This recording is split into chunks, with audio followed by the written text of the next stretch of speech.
Of CBC Sports. Live from Montreal, another season of NHL hockey is underway, and the Forum Ice is ready for tonight's home opener. Last season, Montreal finished second overall, but there were a lot of long faces when Boston scored a rare playoff victory over the Canadiens. So it's on to a brand new season now, and some new faces in that Montreal lineup. Up front, there's Jocelyn Lemieux, that's Claude's brother, and Mike Keane up from Sherbrooke. On the blue line, it's Eric Desjardins and Donald Dufresne, two future Montreal stars. And a brand new coach in Pat Burns, who looks for discipline on the ice and harmony in the dressing room. A new season begins with the Minnesota North Stars in town, facing the Montreal Canadiens on Hockey Night in Canada.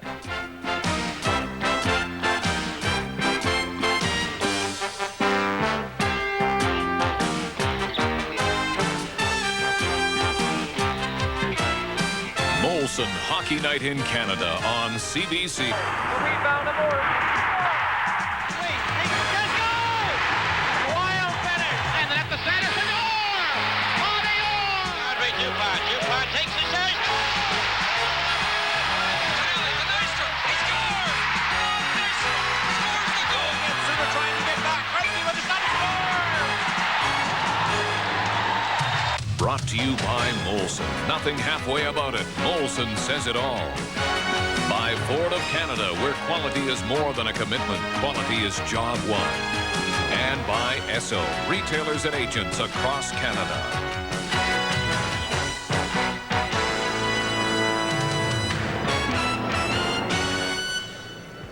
Hello again, everybody. I'm Brian McFarland from the Montreal Forum. It's opening night. I'm here with Dick Irvin and Scotty Bowman. And there's always something a little special about opening night, whether it be here at the Montreal Forum or that forum in Los Angeles where Gretzky put on quite a show in their home opener. Minnesota's here to play Montreal tonight. Minnesota's stumbling. They're rebuilding, a whole lot of changes. Scotty Bowman, you are on top of that story. Tell us about it. Well, a new general manager in Jack Ferrara, and also a completely new coaching staff headed by Pierre Pagé along with Doug Jarvis and George Kingston. And Pagé's had 8 years of work with the Calgary Flames. He knows what it takes to build a winner. They'll have to have a lot of time. I talked to him this morning. They'll have to have patience, but I think he's in the right place at the right time, Pierre Pagé. All right, Scotty, for more on the game coming up and the Montreal side of things, let's go to play-by-play commentator Dick Irvin. Well, thank you, Brian, and greetings again, everyone, from the Hockey Night in Canada broadcast booth here at the Forum.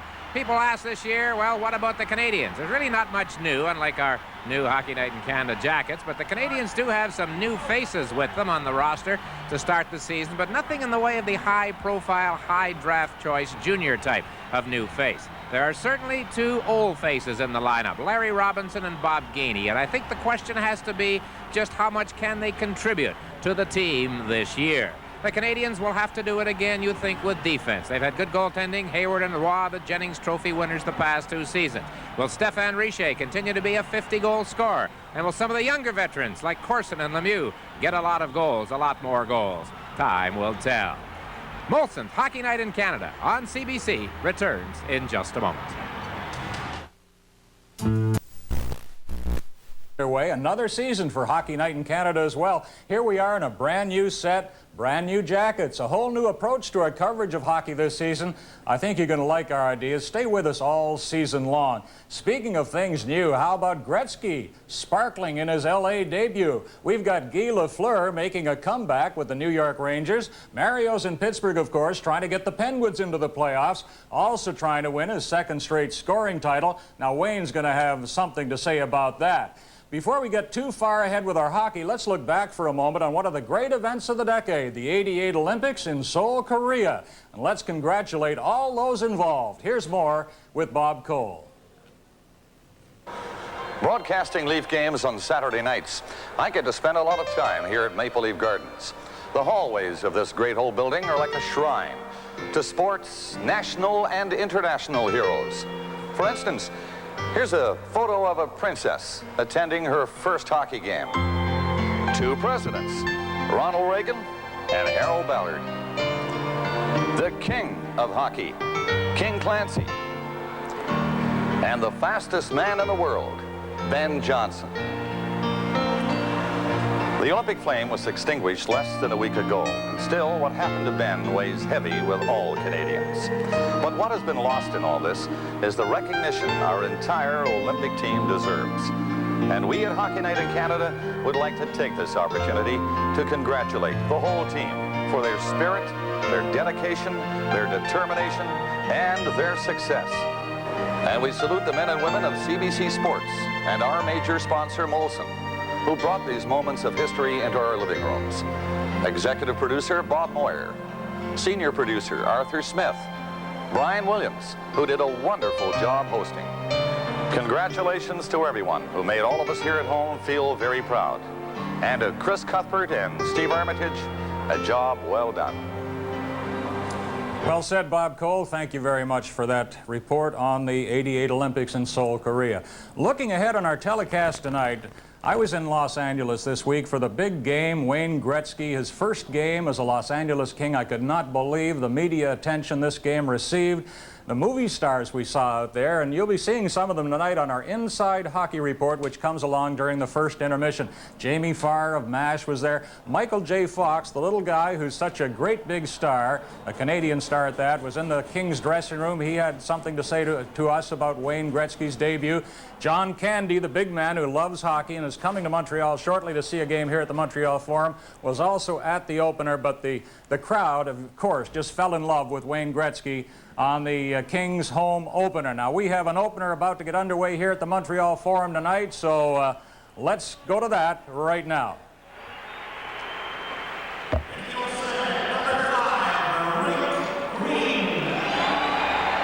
They are introducing the Canadiens.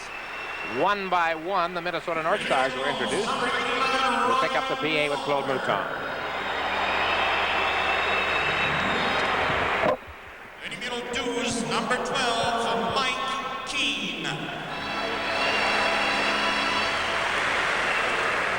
Le numéro 15, number 15, Bobby Smith.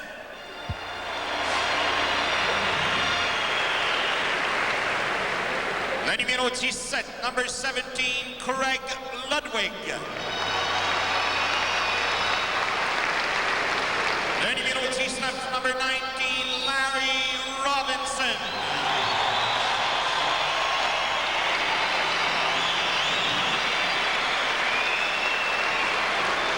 Le numéro 21, number 21, Guy Carbonneau.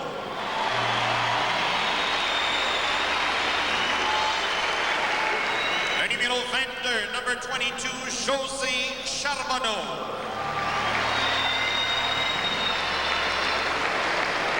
Le numéro 23, number 23, le capitaine Bob Gainey.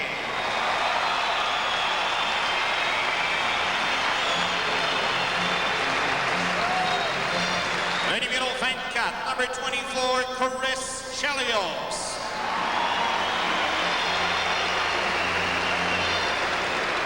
Le numéro 25, number 25, Peter Svoboda.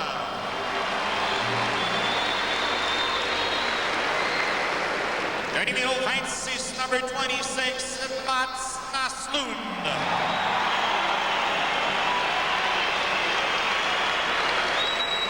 Le numéro 27, number 27, Shane Corson.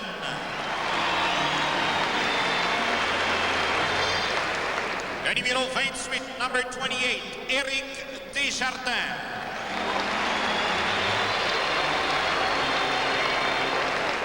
Le numéro 29, number 29, Gilles Thibodeau.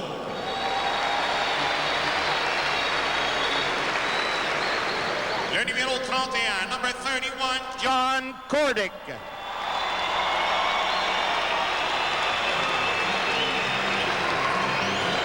Le numéro 32, number 32, Claude Lemieux.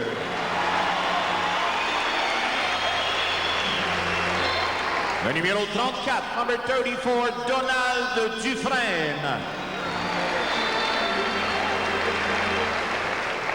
Le numéro 35, number 35, Mike McPhee.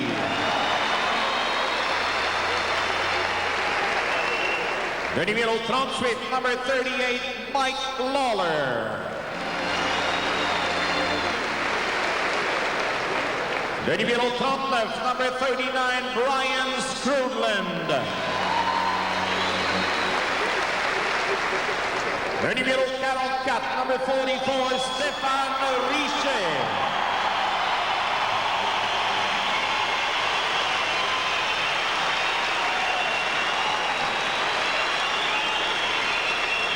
Le numéro 45, number 45, Jocelyn Lemieux. L'entraîneur-chef, the head coach, M. Pat Burns. Ses adjoints, Jacques Lapierrière et François Allaire. Le thérapeute sportif, Guidon Lefebvre. Son adjoint, John Shipman. De même que les gérants de l'équipement, Eddie Palchak. Et ses adjoints, Pierre Gervais et Sylvain Toupin. Mesdames et messieurs, voulez-vous maintenant, s'il vous plaît, vous lever et vous joindre à M. Guy Pichet, accompagné à l'orgue par Mme Diane Bibeau pour l'interprétation des hymnes nationaux. Would you please now rise and join with Mr. Guy Pichet, accompanied on the organ by Miss Diane Bibeau, for the singing of the national anthems.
Mr. Guy Pichet with his always fine renditions of the national anthems of the United States and Canada.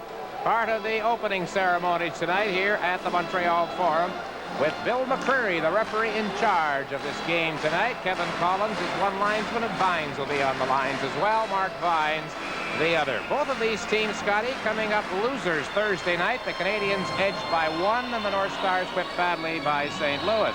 There is the rookie goaltender, Jarmo Milas. He's 23 years of age from Finland, and he's making his North American debut this season. He was in their nets when they were beaten the other night by the Blues. Patrick Roy, he had his 23rd birthday Wednesday. He starts his 4th season in the NHL. It seems like he's been around longer than that. Get them young and train them, I guess, is the key there. Pat Burns in his first home regular season game. Scotty, I asked him, was he nervous during the training camp? He said not really, but when he walked out, when his team played the Nordics on the 17th of September, and he said, looked around the forum, he said, well, this is it. And there is Pierre Pagé, as Scotty mentioned off the top, 8 years with the Calgary organization, and he is a rookie head coach as well, taking over the Minnesota North Stars.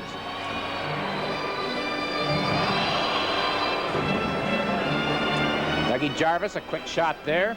So we are just about set as we get another rookie with Dusan Pashek facing off against Brian Skrudland. And McCreary drops the puck, and the Montreal Canadiens 1988-89 home season is underway for the teams, the fans, and the broadcasters. Here is Brian Skrudland with a quick shot right off the bat. Grabbed eye high and cleared away by Milas, and it's out to the center ice area. Brian Bellows to Pashek from Czechoslovakia. His shot rattled off a leg, and the North Stars bring it in, and we're going to have a penalty call early against the Canadiens. So the North Stars will go on the power play right away, Scotty, at 23 seconds. Now, I just want to point out to the viewers that things are different. They're coming to the penalty box on this side for the first time in history. The Canadiens had to conform to league rules. The players' benches on the opposite side. We'll look at the backs of the players, Scotty, rather than the faces in the penalty box. Well, this rule was instituted by the Hartford Whalers, Dick, because also in this division, Quebec, Boston, and Montreal had to change their benches. Winnipeg has an exemption on the rule for one more season, but after next season, all 21 teams will have the playing benches on the same side, penalty bench on the opposite side. So Brian Skrudland gets a high sticking call, and the North Stars get a chance, as we see it right here. Skrudland called for that high sticking infraction. So Minnesota on the power play in the Canadian zone. Skrudland's been killing penalties, but he's in the box. The light went on. The puck didn't go in. The goal judge a bit trigger happy, and play goes right on. Now the North Stars are going to yell maybe on this. I don't know. I didn't see the puck go in the net or bulge the net or whatever. Carbonneau killing the penalty up front for Montreal with Ryan Walter. And the puck is shot into the Canadian zone by Dean Polstad. And as Scotty will point out throughout the broadcast, these North Stars have a lot of new faces in the lineup as well as in the front office. But here's a veteran, Craig Hartsburg. Right side for Broughton. Neil Broughton moving in. Minnesota on the power play. Hartsburg winds up, fake, shoots. Carbonneau blocked it. But the puck doesn't clear the zone. Hartsburg again to Broughton. Boy, they missed so much last year because of injury. Broughton stopping, back to Hartsburg. Waiting, shooting, deflection. Patrick Roy the save with Bellows right out in front, and Patrick Roy made a great stop, and Chelios clears the puck down the ice. Well, Hartsburg only played 27 games a year ago, Dick, yet still finished second offensively for their defensemen, so they're looking for a big comeback from Craig Hartsburg. Boy, what a chance that was for Brian Bellows, and Patrick Roy came up with his first big stop of the hockey game. Chance here for McClellan, and Patrick Roy again.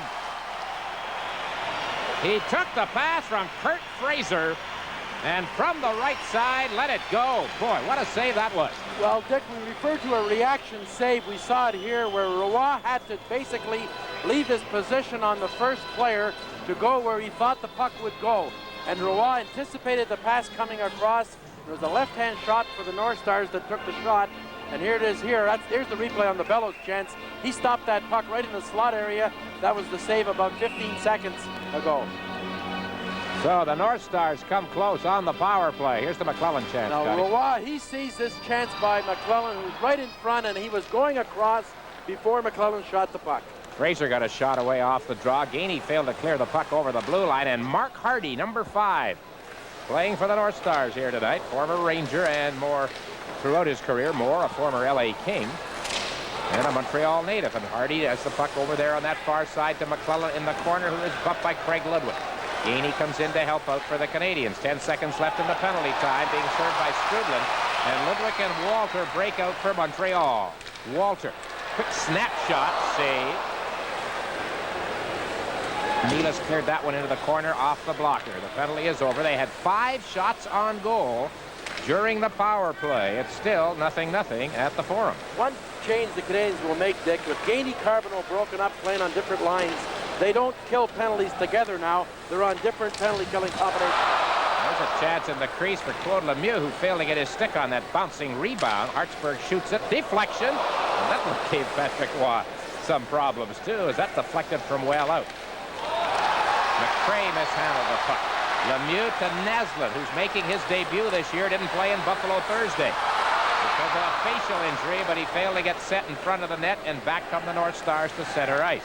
Good pace to the early going, Scotty. Robinson. Far side for Lemieux, who is out with Smith and Naslund. In Buffalo Thursday, Bobby Smith centered the Lemieux brothers. Svoboda with the puck.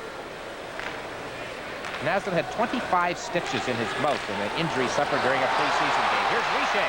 Good defensive play right there by the North Stars' number 6, Frank Musial.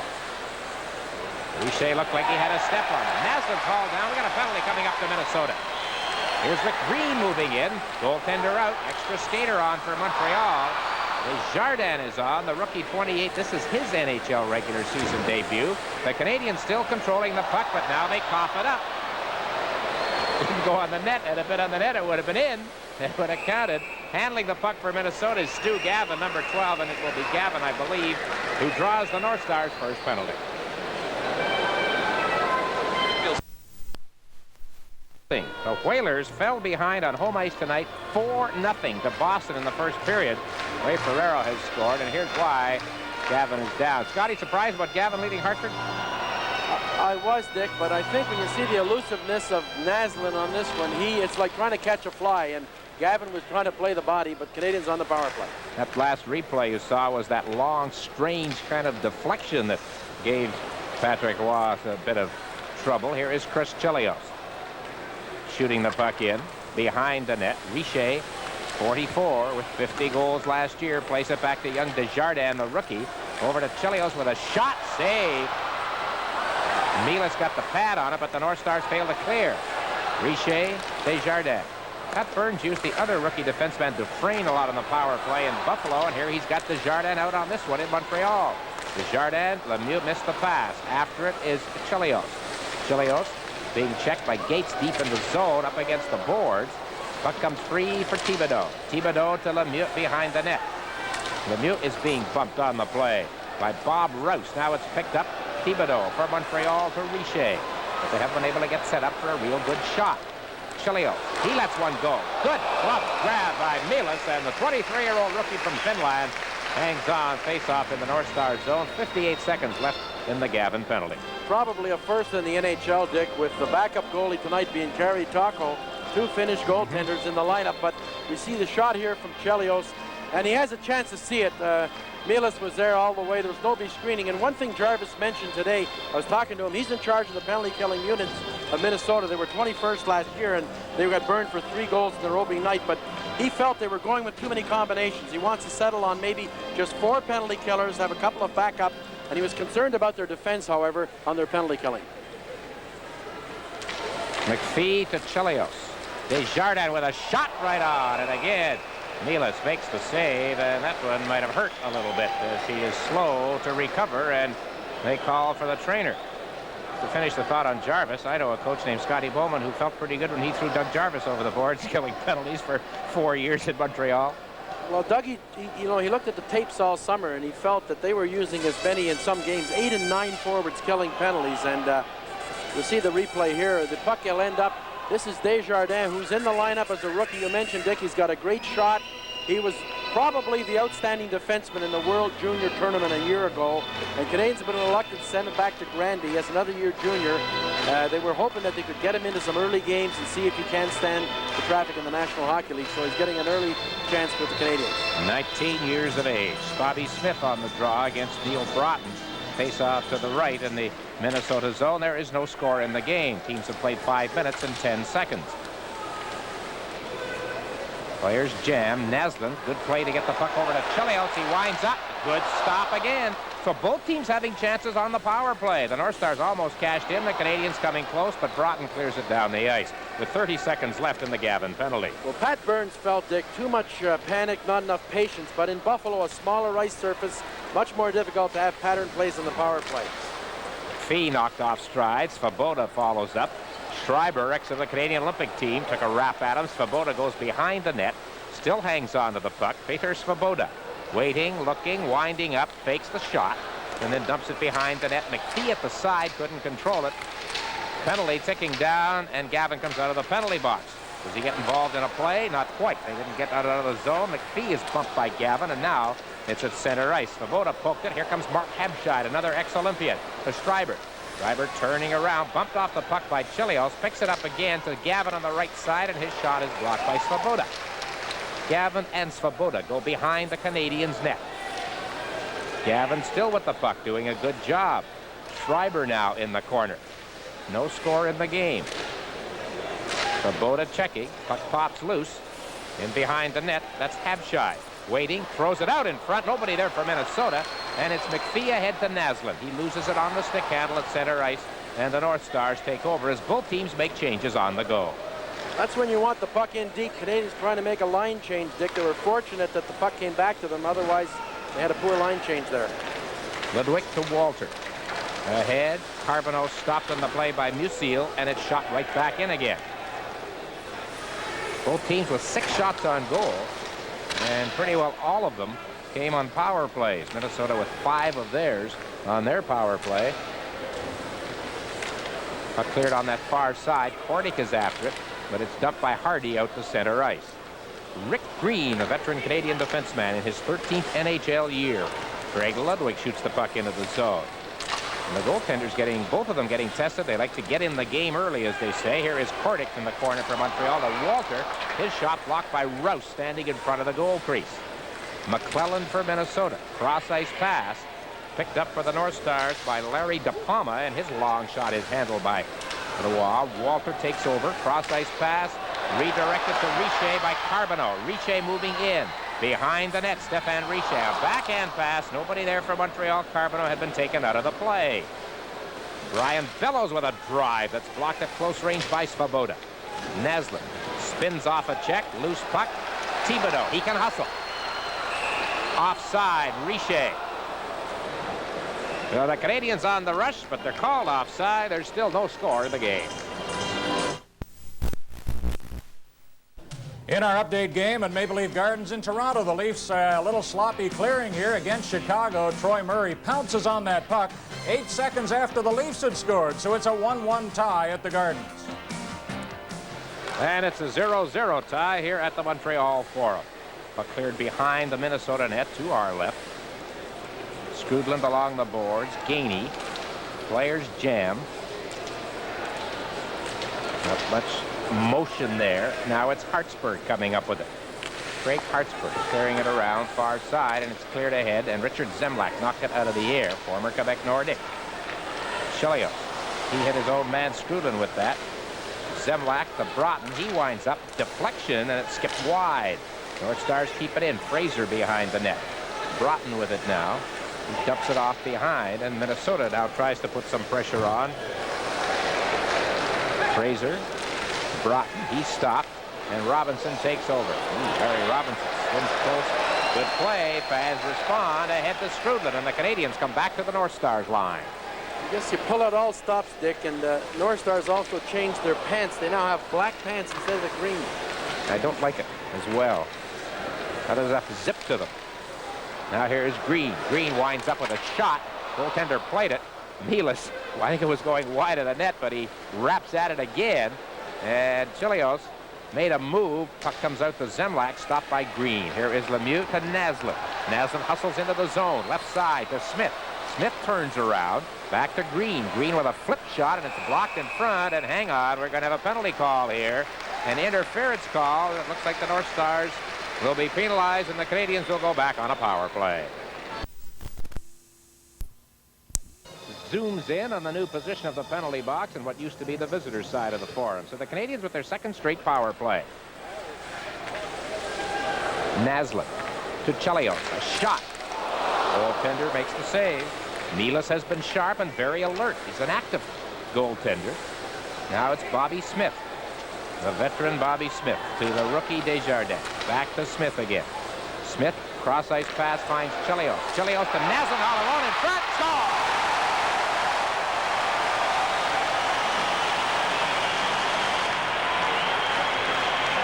Canadian from Sweden, Scotty, beat the goaltender from Finland. A Scandinavian man-on-man, head-to-head. Montreal leads 1-0. They pulled the defenseman away out, and the pass came across to Chelios. And we'll see here, this is the pass from Chelios to Naslund. He goes back onto his forehand, but that play started with Rouse going up high on the Canadian forward, and that allowed the opening to occur. And I think it was Chelios who made the good pass across, but Naslund, the inside kick, gets the power play working early.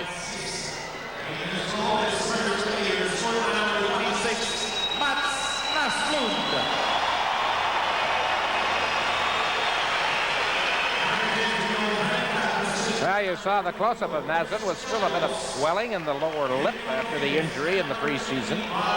Injury that kept him out of the lineup Thursday, but he cashes in quickly here. Chelios and Smith assisting.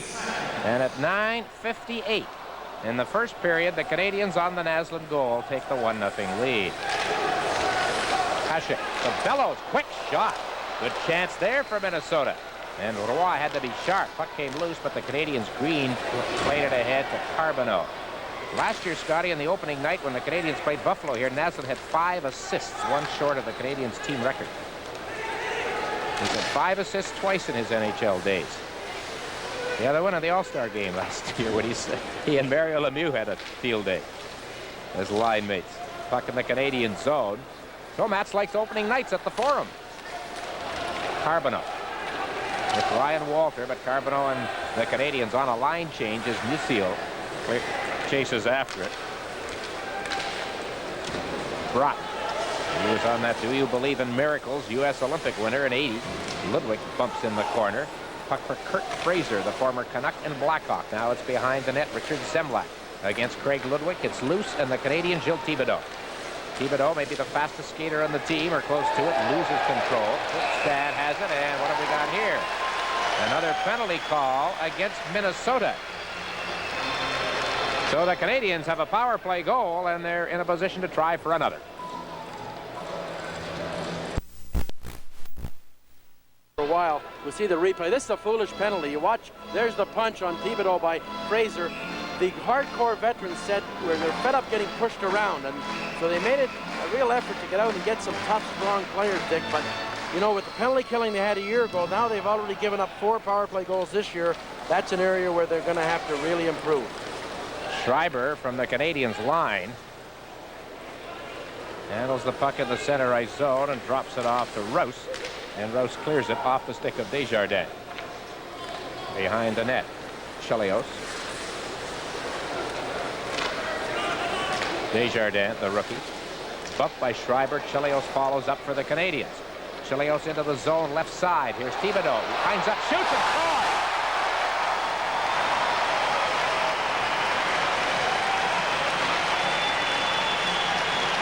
Seemed to be a bit of a delayed action. If he went to shoot and didn't quite let it go at first, and he just, like a lacrosse player, Scott, he just sort of flung the puck. I think it was up on edge. He got the time, Dick. It looked like an innocent play with Chelios being the puck carrier, or Desjardins being the puck. It was Chelios, really, that threw it across. But watch, he's all alone. He took a look. No North Star was within 5 or 10 feet of him, and he just put it along the ice. A quality shot by Thibodeau. So now the Canadiens' power play, after spending about a half an hour yesterday, and I think Desjardins playing on the left point, Dick, being a right-hand shot, will add a little bit more of a threat to it if he can make this club. And now Canadiens go 2 for 3 on the power play. Well, Desjardins picked up his first NHL point. Chelios and Desjardins at 11:55, assisting Thibodeau. Here's Corson for the Canadiens. Falls against McClellan. Canadiens, Scotty, were 0 for 8 on the power play in Buffalo Thursday. That's why they practiced it yesterday, including one 2-minute stretch when they had a 2-man advantage and really didn't come close. It's a little different story here tonight against Minnesota. 3 chances, 2 goals, 2-0 Montreal with 7.5 minutes remaining, first period. Well, the North Stars set back on their heels quickly here. They're in a position to play comeback hockey. Here's a steal for Minnesota. Kaminski stole it. McClellan in the corner. Checked by Robinson. Richer bumps. Thibodeau comes up with the puck, and Richer's going to get a penalty. Stéphane Richer, an elbow on Larry De Palma. Also something else.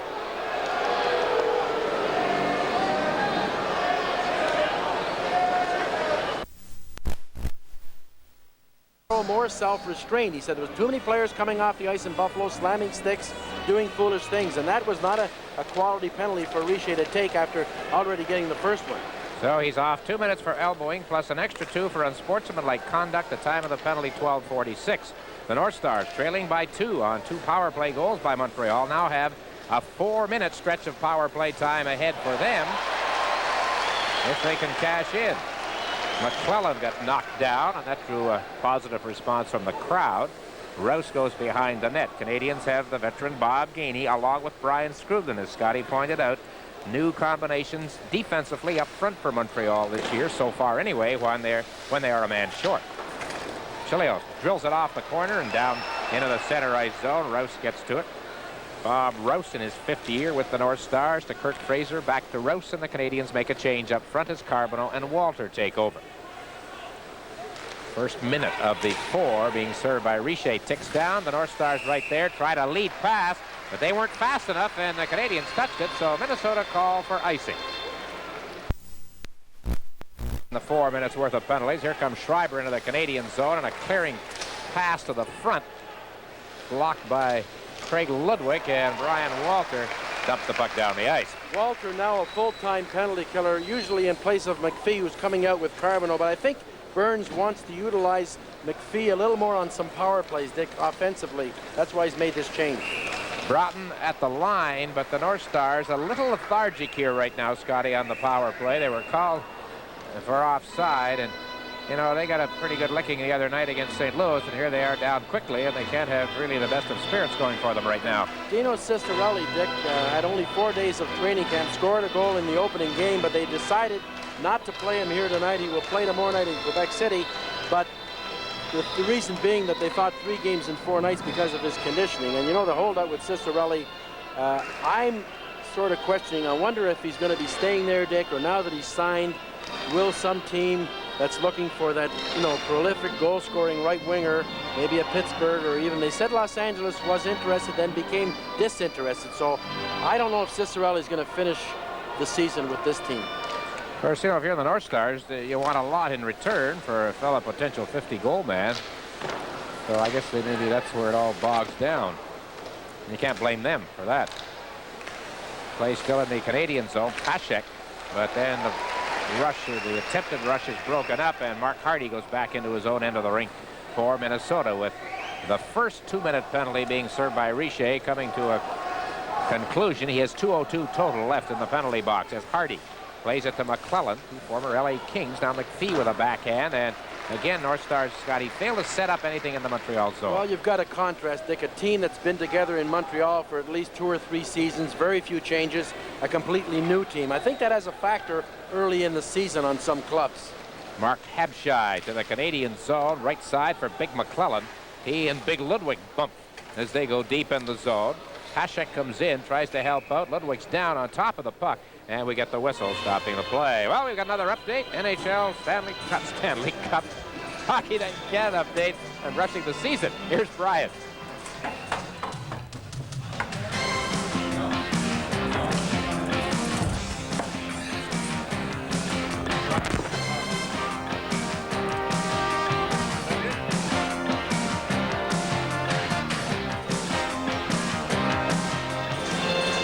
So the Leafs take the 2-1 lead. Ludwig down on top of the puck right there. And Jacques Laperriere starting his 8th season as assistant coach of the Canadiens, former Norris Trophy winner, a Hall of Famer, looking on from behind the bench.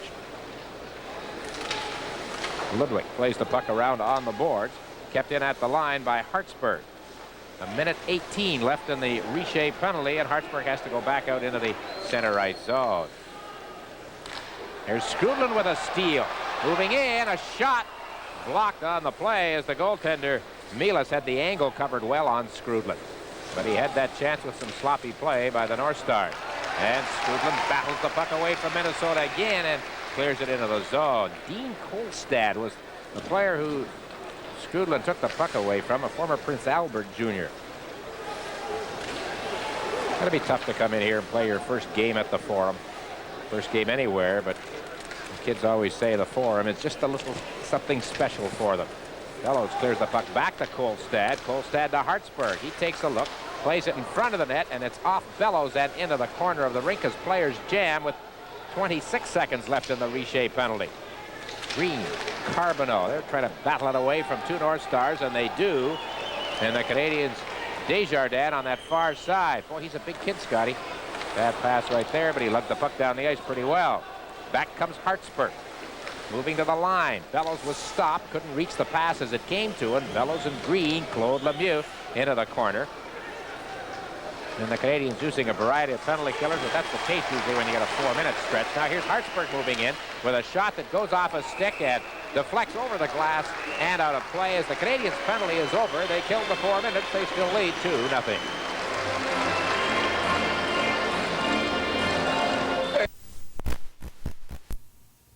And not much pressure. Patrick Roy hardly handled the puck. The puck was in the Canadiens' end only about 15 or 20 seconds out of the 4 minutes.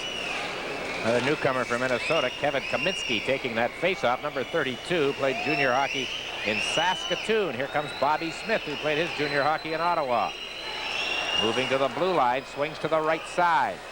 Stops up, waits, feeds it across to Svoboda. He lets it go, blocked in front. Did not get through to the goaltender, and Basil McRae muscles the puck out to center ice. Svoboda to Robinson. Robinson to Smith. Kaminski is there. The rookie leaves it, and it's cleared to the Canadiens' line. Svoboda back to Robinson. First period ticking down. 2.5 minutes remaining.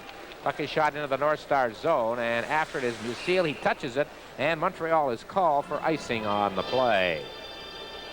Notice that Pat Burns had a rather quick and emphatic conversation with Stéphane Richer when he went to the players' bench following his penalty, and I'm sure not for the elbowing call, but for the unsportsmanlike call. Well, he certainly hasn't been laid back, Dick. We know in the practice sessions when he blows the whistle, there always is a few laggards around, and he's instituted a regulation where if they don't get right to the meeting circle right away, then they go for a little skate in front of their teammates. So I think he's a no-nonsense coach.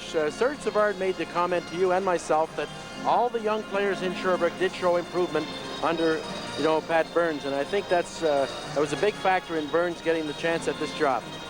Face off in the Canadian zone. 2-0 Montreal. Thibodeau on the draw, and the puck is poked through. Richer knocks it loose, and he's down, and we got a penalty call here on that play that has shaken up Stéphane Richer. Referee checking to see if he is cut.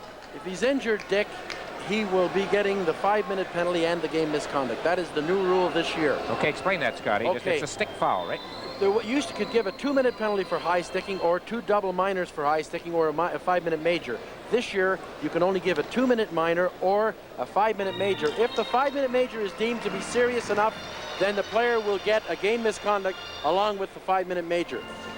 Well, there's Mark Hardy, who was the player involved. Richer's gone to the Forum Clinic. Mike Bullard got called on it the other night in the Minnesota game. Bullard now is St. Louis, and there you see Hardy with the stick up, but he gets a 2-minute penalty.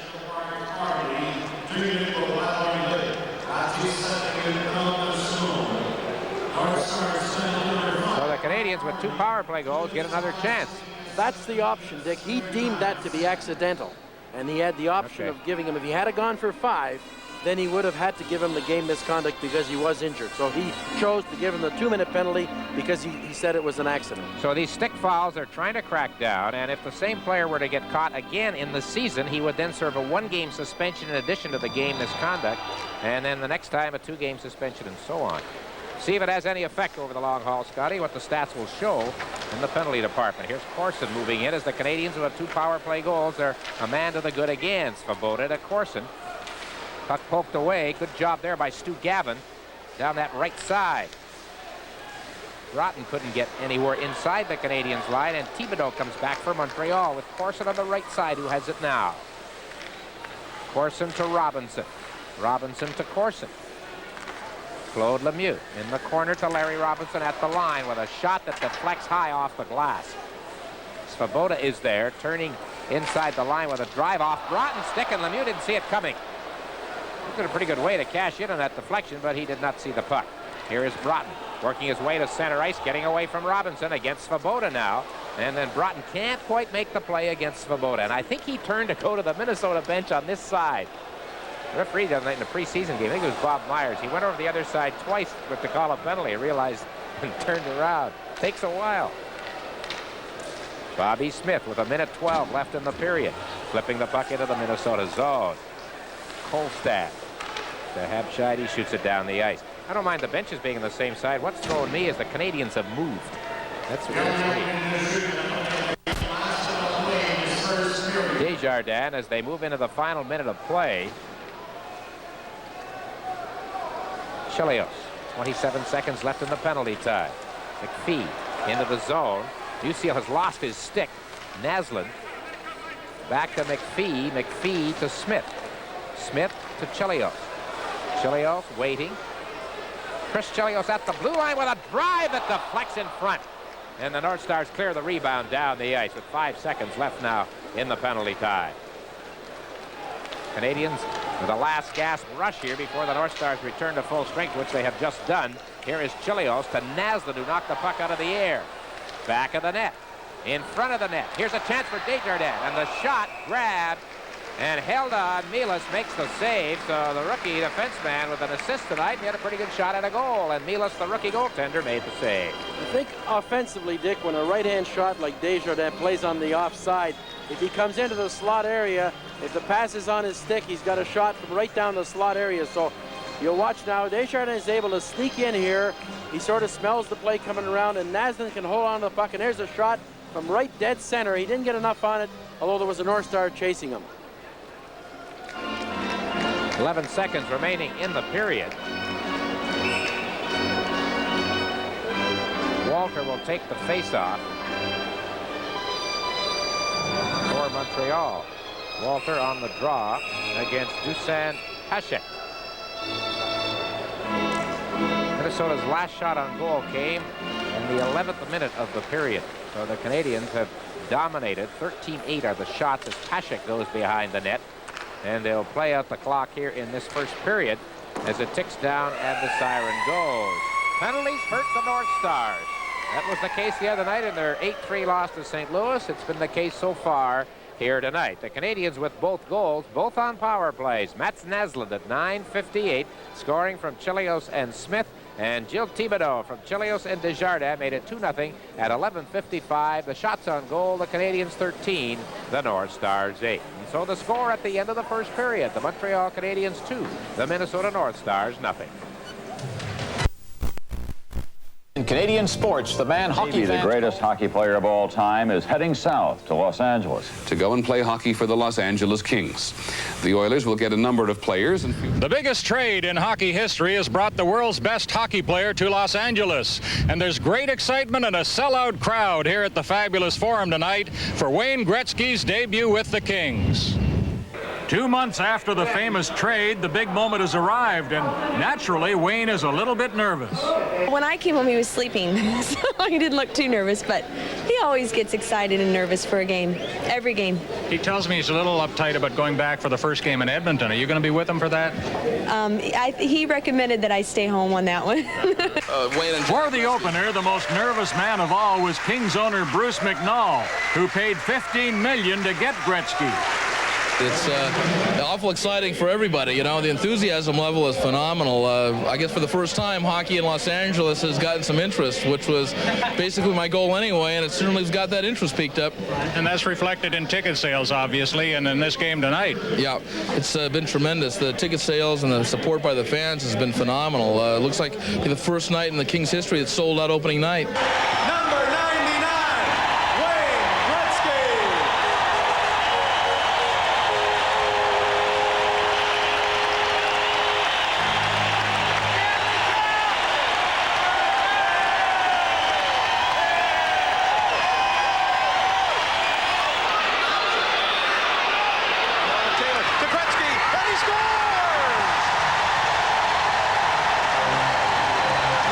Used to be torn, you know, whenever Edmonton came up here to play the Kings, I had to be very quiet. I couldn't cheer or I couldn't boo Wayne. Now I can just cheer and be happy because he's on the same team. But I think it's terrific. Canada's loss is our game. Gretzky at the blue line. Gretzky back to Carpenter, right wing. He shoots, deflected on the way and score on the rebound.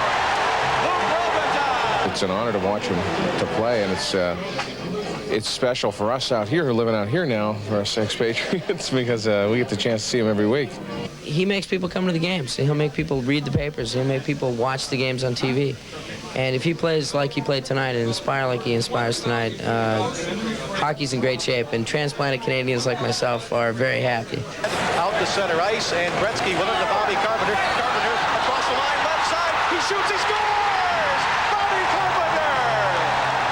What do you think of 99 now? Oh, he's great, isn't he? This is really adding a lot of excitement to LA and the hockey, and I think it's really going to be a good season. Would you tell me what you think of Gretzky, how he's playing tonight? He's playing fantastic. I love him. He's my favorite. Him and Luc Robitaille. I wrote a song for the Kings, which looks like it's going to be happening. It's got Gretzky's name in it? It says, "We got 99 reasons to make you sorry." The middle, Duchesne to Gretzky to Nichols. Nichols shoots, save, rebound, score! Well, it's sure a lot of fun, you know, playing with Wayne. You know, like every time he gets the puck, he's going to make a lot of room, and we're just trying to get open because, you know, it's different than playing with any other players. You know, sometimes there's two guys on him, and he'll still, you know, be able to make a pass, and it's great because you can have that confidence playing with him, and you know, it's a big difference. A Hollywood scriptwriter couldn't have written it better. A goal and 3 assists for the great one. The Kings win 8-2 and look like instant contenders. All the individual words are great, and I'll always be proud of them. But you haven't done anything to that. Your name goes on that big silver cup, and I'm proud that I'm on there 4 times, and I'd like to get it on there 1 time down here. We know the Kings are scoring. We'll check who else is when our first intermission continues after this message. Here, the training camp just seemed to zoom by, and now we're already in the 2nd game of the season. How are you feeling? Pretty good. It's different. I'm used to playing quite a few games in the exhibition, and I only participated, I think, in about 4, so I spent most of my time practicing and getting into shape, so I feel pretty good and looking forward to the season. One big change on a club that's basically the same as last year's. The new coach, tell us about him. How does he differ from Jean Perron? Well, basically, we've got away from as much of a flow game as we were trying. Before, we were just, everybody was going all over the place, and we're trying to stay a little bit more at home, especially in our own end, and then, you know, after that, once we get the puck, then we make our movements. But he's installed a lot of discipline to guys aren't getting away with a lot of stuff that maybe was starting to creep into the team, and I think that probably is the major point. A little more harmony may bring a few more wins. Well, it certainly can't hurt, and you know, with all the things that went on last year, myself included, I think it's time that somebody get in there and stepped in and said that they're the boss and what they say goes. Do you see any future Larry Robinson among the young defensemen? I was really impressed this year. There's a lot of good young defensemen there. Desjardins, Dufresne, certainly quite a few guys that can step right in. And I don't say that they're going to be Robinsons. I don't expect anybody to come in and be a Robinson. I think hopefully they'll be better than the Robinson. That'd be tough order. Thank you, Larry, for joining us. 2-0 Montreal in front of Minnesota. Molson Hockey Night in Canada on CBC returns in just a moment. Action elsewhere in the NHL tonight. Toronto leading Chicago 3-1. Second period about to get underway. Olczyk, Lachlan, Damphus for Toronto. Murray replied for Chicago. It's a 1-1 tie, Detroit and Vancouver. McLean for the Red Wings, Strico for the Canucks. First period. And also 1-1, New Jersey and Quebec. Johnson for the Devils, and rookie Joe Sakic replied for Quebec. 4-1, Boston leading Hartford. Brickley, Linsman, Burridge, and Sweeney for the Bruins. Ferraro, the lone Hartford goal. They're in the second period now. And it's a 3-1 hockey game for Washington over Buffalo. Buffalo beat Montreal the other night, but it's Christian Hunter and Courtnall for the Washington Caps, Tucker for Buffalo. And the Rangers have a 2-1 lead over St. Louis thanks to Kelly Kissio with a pair of goals. The former Montreal Canadien Mamesso has the lone St. Louis score. Calgary and Los Angeles, a little later start, 10:35 p.m. From the Forum in Montreal, this is Molson Hockey Night in Canada on CBC.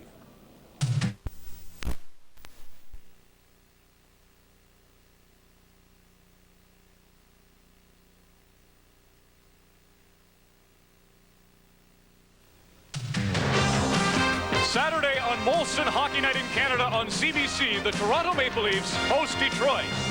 The Red Wings are led by captain Steve Yzerman, who's healthy again, coming off a 50 goals in 64-game season. The Wings work without Probert and Klima. The problem belongs to Jacques Demers, who reshuffles his lineup to face the Leafs. Teams on the ice ready to start the second period here at the Montreal Forum. I'm Dick Irvin along with Scotty Bowman and Brian McFarland. 2-0 the Canadiens lead. Naslund from Chelios and Smith, and Thibodeau from Chelios and Desjardins, and both goals came on the power play. These teams were pretty even last year. A win, a loss, and a tie. And how about those shots on goal? 3 games, and they ended up even there as well at 89. Scotty, I heard Larry mention to Brian about he played in 4 preseason games, had a lot of time to get in shape, but a lot of the coaches feel today that there are too many preseason games in a short space of time. From a coaching angle, how do you feel? Well, I think, Dick, now also with the rule in most of the buildings, you have to play 10 players that had played 30 games or more a year ago, so it's often difficult to get a look at a lot of players. And I think when you're looking at it, probably in the neighborhood of 6 or 7 games. It was done for economics, as you know, the more games you play. But now I don't think there's enough places that would draw people to get the revenue you need and maybe cut it back. Off the face-off, Canadiens, McPhee with a chance, another chance. The first one was stopped by Miles, and the second one went wide. Back of the net, Gainey. Now it's McPhee again. McPhee being checked from behind. Patrick, here's McPhee with a shot. Good stop. Boy, did he react well there. We've got a penalty coming up on the play. There's a broken Minnesota stick. The cross-check was the call was given by McCreary. And I'm assuming it's an All-Star player who gets the call.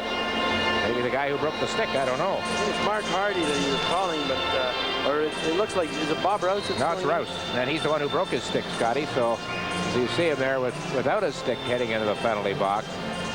It was good pressure by Scrudlin, Gainey, McPhee, and Scrudlin was able to make a pass back in the slot area prior to Rouse's penalty being called. McPhee had a good shot. He put it right on the stick side, and we'll see here now. Here's the good shot. Watch Milas right side make a fine save, a pad save on that play, and the delayed penalty coming up. But Canadiens have struck fast, Dick. 26 seconds on their first power play goal after they were man advantage, and only 21 seconds into their second power play goal they scored. So, you know, they've been able to strike fast, but I like this combination of Chelios and Desjardins, both being right-hand shots. Face off to the left of Milas, who has been severely tested here tonight. The Canadiens out shooting Minnesota 15-8, and looking to add to that total now here on the power play. North Stars control. Schreiber to the line. Desjardins keeps it in. His shot hits a leg, and the North Stars do clear it. One thing, Scotty, about Minnesota, they've had a lot of coaches, but you know, I'm just thinking they've had so many different goaltenders over the last few years. You know, doing the Canadiens games, there's been Taco and Beaupre and a fellow named Sands, and here we are with another new one tonight. And it just seems to be every time that these teams play, there's somebody else in goal for Minnesota. Can't find that one regular. Here comes Richer. Richer to Chelios. Back to Richer. Plays it in. Thibodeau centered it, and Corson was covered on the play. Thibodeau, Chelios, back to Thibodeau. Waiting. Good pass over to Desjardins, but the puck went off his stick on the backhand. North Stars trying to clear the zone. Desjardins mishandles it. Here comes Schreiber on the right side. Working against Chelios with a slap shot tried. Chelios checked the puck away from him on a good defensive play, and the Canadiens bring it right back. Chelios leading the charge up the center ice lane. Swings to the left side. Chelios working his way in close, and a good stop by Milas as Chelios did it all by himself. Svoboda to Chelios, who's back at the point, right side. Now Svoboda again. Svoboda to Lemieux with a shot right on. Milas made the save, and the puck is dumped down the right side by Dean Kolstad. Svoboda fell on the play. Brian Bellows lets a shot go from a sharp angle. Bellows in deep against Chelios. The puck comes out for Bobby Smith, and Smith swings behind the Montreal net. 25 seconds left in the Rouse penalty. Here is Smith working to the Minnesota zone on the right wing around Gavin. Bobby Smith waiting, looking. Robinson off the bench, but the pass comes to Svoboda. Now there's Robinson on the far side to Svoboda. Back to Robinson again. Robinson tries to set up Lemieux. The pass deflected, and it's Svoboda again with a shot right through. Pad save. The rebound they can't cash in. And the North Stars' Mark Hardy clears it down the ice as the penalty ends. Getting a lot of shots, Dick, from the point and also from the area halfway down, and the North Stars' defense have moved up very slowly. Here's Lemieux to Bobby Smith. He's in close. Save again by Milas. The 19th Canadian shot. And he hangs on, makes the save. We'll be right back after this message. Forum debut in the nets for Minnesota. There's the stop he makes there. Well, Musil stayed up, Dick. It was a 2-on-1 and played it poorly, but Smith, he was sailing in, and like you said, Milas has been so busy with quality chances by the Canadiens early in the second. He Carbonneau on the faceoff. We must mention that Carbonneau is now the defending Selke Trophy winner. Outstanding defensive forward in the league. His third straight year as a finalist last year, and he won it. And, of course, Mats Naslund won the big trophy. A first Canadian to do that since Toe Blake did it back in 1946. Kolstad behind the net. The big McClellan, he dumps it out over the line. 2-0 Canadiens lead. Robinson. Now it's Svoboda. Svoboda pass into the center right zone, poked away by Musil, and Robinson takes over again. Away from Ryan Walter, and Kolstad in his own zone. Carbonneau watching him. McClellan with the puck now, and he banks it off the boards. Robinson to Svoboda. They go round again. Canadiens have 6 shots this period. Here's Ryan Walter with the 7th, and the save is made by Milas, and we get a penalty call here on Minnesota. A holding penalty has been called on Brian McClellan, and we've got an injured North Star. Where is this? Oh, on the way from the play down inside the Canadiens' blue line, and that is the rookie Kevin Kaminski. And I have no idea what happened. Here it is. Here he comes in after Svoboda, number 32, Kevin Kaminski, and he gets the worst of that kind of set to, and there's Kaminski against the boards, and a good play after that, Dick, as I think it was Carbonneau anticipated the play, and Walter moved in on the left side, and Walter just about got in.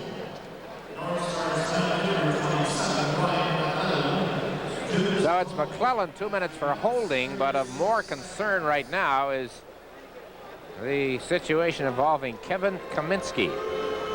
As we mentioned, a junior out of Saskatoon, Saskatchewan, and a youngster with a rough Montreal Forum debut as we look at it again. Well, he saw him coming, Dick, and I think this is the rookie game for Kaminski. His first game is with the North Star, and I was talking to the coaches today. They said he's a disturber. Okay, hold on. Here's Svoboda has received a 5-minute penalty.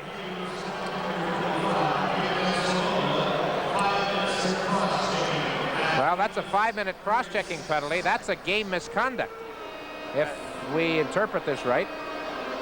Yes. Cross-checking. But here's, I think, what happened, Dick, because Kevin Collins is discussing it with Chelios and a few other players. He is the one, I think, that made this call. A linesman can make a call on a major penalty, and I think you'll see where the referee, with the flow going the other way, the scoring chance by Walter, Kevin Collins made this call because the Canadiens have been talking to him. Now, Svoboda's coming to the penalty box, but I think that they're... Now, here's Mark Vines talking to Robinson and Svoboda. Cross-checking is considered a stick foul, I do believe, and now here goes Peter Svoboda across the ice, and he will go to the Canadiens' dressing room for the duration of the evening, and McCreary comes over to talk to Pat Burns to tell him that Svoboda is gone, and he's got to send somebody to the penalty box to sit out the 5. Well, it happened quickly, Scotty. You talked about it off the top, near the top of our show, and here we get an example of it right here. And you know, Dick, it's the old argument. They often said, well, there's one referee, and now they're giving the authority a couple of years ago to the linesman to call major penalties, and now with a more severe penalty, the game misconduct tacked on as a major, that was called by a linesman. But I guess when you look at it, he's part of the officiating crew, and definitely Collins is the one that made the call. All right, I'm a little confused. So are the Canadiens. There's a 2-minute penalty to McClellan, a 5-minute penalty to Svoboda, and the Canadiens have got a full complement of men out there, and that's not right. Are they not play shorthanded here? Yeah, Corson now leaves. Okay. So they will play 5 aside, and then 2 minutes from now, when McClellan's out of the box, the North Stars will have a 3-minute man advantage. They had a 4-minute advantage in the first period and failed to get a shot on goal.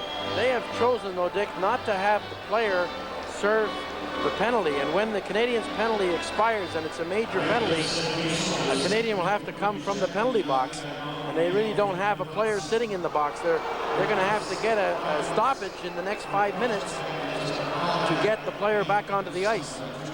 Now, does the coach gamble that way? Well, generally, no. I think when you have 18 skaters, Dick, you want to put a fellow in there. Well, here comes John Kordick, who has seen limited service here tonight, as was the case in Buffalo Thursday.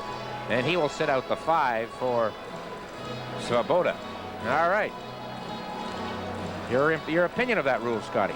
Well, I like the rule, I think, from the stick infraction part. I don't know, though, if the linesmen who aren't used to calling a lot of penalties, you know. Thibodeau lost the puck, and Milas shoots it out of the zone down to the Canadiens' line. Desjardins having trouble handling it, loses it. Broughton forced him off the puck, but he couldn't reach it and get a shot away, and the Canadiens dump it. Richer missing Thibodeau at that pass in the neutral zone. Now it's Broughton coming back for Minnesota. They trail 2-0. A drive, blocked. Musil follows up. The save, the rebound. Musil couldn't get the shot. Tries it from a sharp angle with Patrick Roy down on his backside, but he was able to make the save. Rick Green ahead to Thibodeau. Thibodeau to Richer, who's checked it. Here is Pashik with a shot that rattles off the leg of Desjardins. He plays it behind the net. Thibodeau on that far side. Hartsburg after it. A backhand along the board. Thibodeau picks it up. Good skater, Thibodeau. Here is Richer. Richer held up by Gates at the line. 55 seconds left in the Minnesota penalty. Hartsburg to the Canadian zone with a drive that was wide on a wrist shot. Desjardins. But the confidence the kid shows as he works against Pashek's forechecking. 19 years of age. The Canadian rookie defenseman, Eric Desjardins. Here comes Naslund. He has a goal tonight. Looking, shooting, it hits the leg and goes wide. Smith failed to play the rebound off the backboards, and Naslund has the puck again outside the line back to Chelios at the Canadiens' blue line. 2-0 Montreal, 22 seconds left in the Minnesota penalty to McClellan. And the puck deflects out of play. Low bridge for Pat Burns on the far side. They played 5:17, second period. Jack Ferrara said to Lunani, "What are you doing to me?" He made the schedule. That's right. The schedule was out last year in the first or second week of the Stanley Cup playoffs last season. I've never known the complete NHL schedule to be out that early. God, I can remember you guys battling with Phil Scheuer in the NHL office in July. Ryan Walter with it. Now the North Stars have a man advantage. 3 minutes worth, but here comes Guy Carbonneau. Fakes the shot, now lets it go. Hartford got a piece of it, and Milas cleared it into the corner. So the North Stars, who trailed 2-0, they've been outshot 21-11. Now they have a rather elongated power play opportunity. Hartsburg ahead, just a bit too far for Schreiber. Roy failed to play it cleanly. Bellows in the corner. Here's Bellows, 40 goals last year for this team. Brian Bellows working it back toward the Montreal line, still with it. Bellows winds up, a shot blocked by Carbonneau. Carbonneau hooked down. Penalty coming up to Minnesota. Boy, has penalty problems ever hit them here tonight, and they lose the advantage with 2:18 still to go in the Canadiens penalty. So now, once again, they'll play 5-a-side. These are the easy ones to call, but a foolish penalty on the behalf of the North Stars. They still had 2:18 to go on the power play. Now it nullifies it. Hartsburg at center ice. Still with it. Craig Hartsburg with Skrudland watching. Pass on the far side, right on. Drilling it was Pashek. Stopping it was Roy. Now it's Gainey. Chelios on the right side. To the line, Chelios against Hartsburg. They go into the corner. Hartsburg wraps his arms around Chelios. Players jam. Gainey is there with the puck behind the net.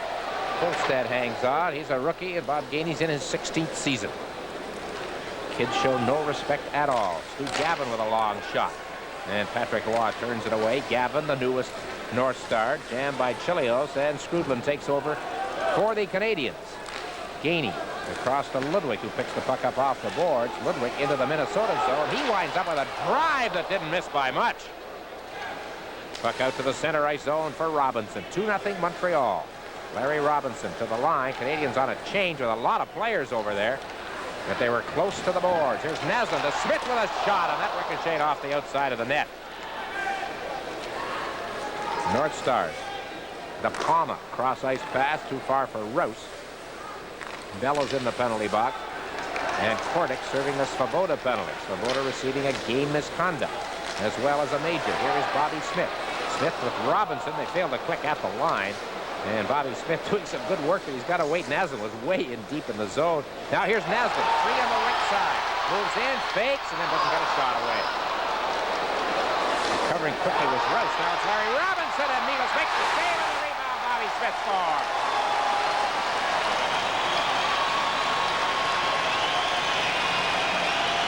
No defense with the rebound, Scotty, in front of Milos. And Robinson moved in, Dick, and showed a nifty move to go to his forehand, but Smith, the former North Star, the first pick overall in '78, watched Bobby Smith come in. Here's Naslund. He just about got a shot away, lost it, and there's the defense pursuing, but Robinson comes up here, and two North Stars collide.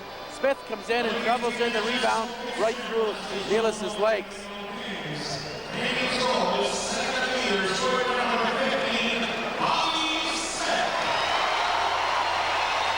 We were talking this morning, Dick. Mike Modano, the #1 pick overall, didn't report, didn't sign, is back playing junior. He is compared to Smith, but Smith, that's 10 years later, but Smith was the #1 pick, probably one of Savard's best trades, acquiring Smith for Acton and Napier. Well, it's his 6th season here for Smith, 11th in the NHL. Puck cleared too far for Corson. Hartsburg's after it. Corson beats him to it as he cut him off a little bit. Now it's Corson behind the net. We get another Minnesota penalty coming up as Thibodeau was knocked down in front of the net. And the North Stars run into more problems from a penalty standpoint. Link Gates, I believe, was the player involved in this one. The Canadiens now lead 3-0. Position, Dick. So, you know, the two rookie defensemen, Kolstad and Gates, and also a rookie goalie. It's a tall order starting off the season. Canadiens again on the power play. Bobby Smith's goal, his 2nd of the season. He scored the first Montreal goal in Buffalo and their 1st of the season on Thursday night. Gets the 3rd one tonight now. The Canadiens on the power play. Now they're on the power play. Kordic leaves the box. Chilios to Smith. 1:40 left in the power play tie. Into the zone, Bobby Smith to Naslund. Naslund back. Desjardins a shot right on, and the save is made. Robinson and Naslund assisted Smith on the last Montreal goal. Desjardins, a drive right on again, and Milos had to be sharp with the pad save. For Mats Naslund, that assist on the Smith goal, career assist number 299. Mark Hardy shoots the puck off the boards. It takes a Minnesota bounce. Stu Gavin to the Canadiens line against Green. Gavin a quick shot. Patrick Roy the save. Broughton's there looking for a rebound. There is none. And we'll have a face-off in the Montreal zone. Well, on the first part of the power play, Dick, Smith, the Canadiens were talking about it yesterday on the ice. He worked a good pick to allow Desjardins to get a pretty good shot away. And I think that's one thing the Canadiens have been doing this year, say, as opposed to other years, is they've been looking at their power play and trying to get some shots from the point. And also the fact is to use one of your forwards. They've got some size up there with a Smith, and he tries to take out that front guy on the penalty-killing team of the opposition. That's what he did. That's the shot away by Desjardins. You look at the two rookie coaches over there, Scotty, and Pat Burns takes over a team that, with the odd exception, is set. And Pierre Pagé has got so many newcomers, at least the North Stars have, that Paget's taken over. It's going to be a while, I'm sure, before they become familiar with one another and get things underway in a more positive fashion. Richer, a big blast. The goaltender seemed to catch a piece of that one with the blocker, and it went off the glass. Stéphane Richer looking for his first goal this season. 50 of them last year, and he works now against Broughton at center ice. 30 seconds left in the Canadiens' power play. Thibodeau, and a little fancy work didn't quite pay off, and he's going to get a penalty as he knocks Gavin down.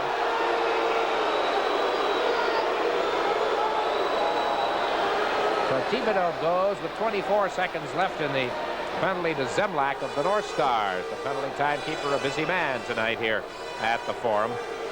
Well, he made a pretty nifty move in the neutral zone, Dick. He was trying to get away, and as Gavin kind of was going for the puck. There's the stick of Thibodeau against Gavin, knocks him to the ice in the neutral zone to nullify the last 24 seconds of the Canadiens' power play.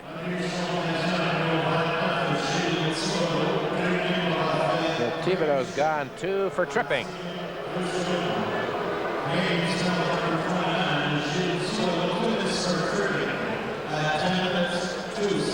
Boy, the North Stars, you can call them team turnaround, I guess, in the front office. As you mentioned, new general manager, pretty well new staff, new scouting staff, complete new coaching staff. The third coach is George Kingston, who joined them this year after 15 years as coach at the University of Calgary.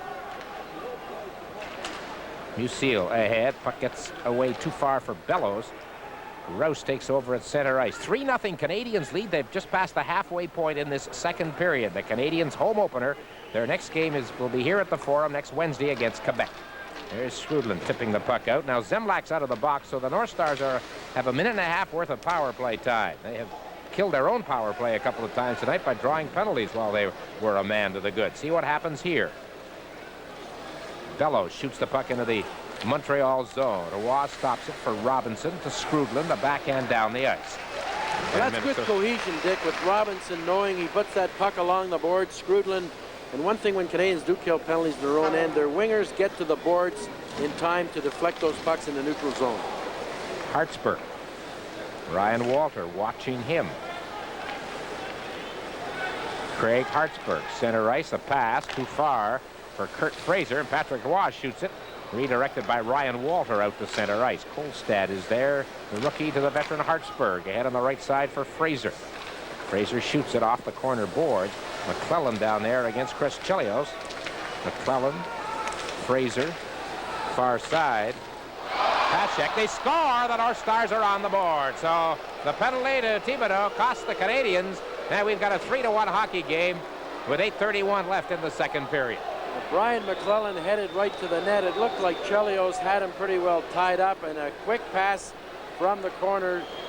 I don't know if he's going to get credit for this goal or not, but 27 is the one that gets in front of traffic. Watch this pass coming across, and here's McClellan, and Chelios had him tied up. I don't know if he was able to tip that in or if the puck deflected off Chelios. So the North Stars are on the board. Penalties continue to play a large role. Now take a look there, Scotty. It looked like it went off McClellan's skate.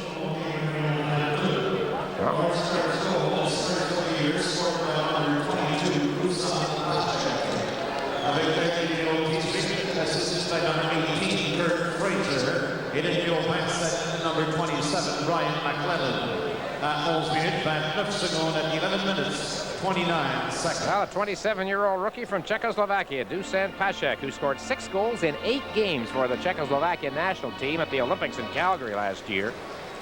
Pashek scores to put Minnesota on the board, his first NHL goal. And Broughton has the puck in the Canadian zone as the North Stars come right back. Hartsburg is shot. Deflection in front. Oh, Roy has to be sharp on that chance by Fraser. And the Canadiens break down a bit in their own zone right there. Ludwig plays it around on the boards. It's deflected ahead for Naslund. Claude Lemieux trying to catch up. Naslund on the left side. His shot deflects off the stick and up into the around the corner. Musil got in the way of that one. Chelios with it now. Again to Naslund, who dumps it high. Lemieux is hauled down by Fraser. And Claude Lemieux is slow getting up on the play. Fraser at center ice. The referee ignores Lemieux. Injury. Broughton into the zone. North Stars change. Naslund picks off the pass. And what have we got here? Counting a lot of numbers here. Too many men on the ice, I think. I think Lemieux just threw an unsportsmanlike penalty. Yeah, yes. right. Or a misconduct. I don't know. We'll have to wait and see on the call here. Well, Lemieux is upset, needless to say. How was your summer? It was a great summer. The highlight of the summer was watching you do field hockey. It's nice to be back doing the ice hockey. Don's in our new time slot. Join us for the Coach's Corner tonight in our second intermission. The Toronto Maple Leafs have a kid named Daniel Marois, folks, and watch him move on this goal as the Leafs take a 5-2 lead over Chicago. This is the 5th goal. Here's Marois. Look at that move. Here's another around Pang. Watch him. Number 32, Marois.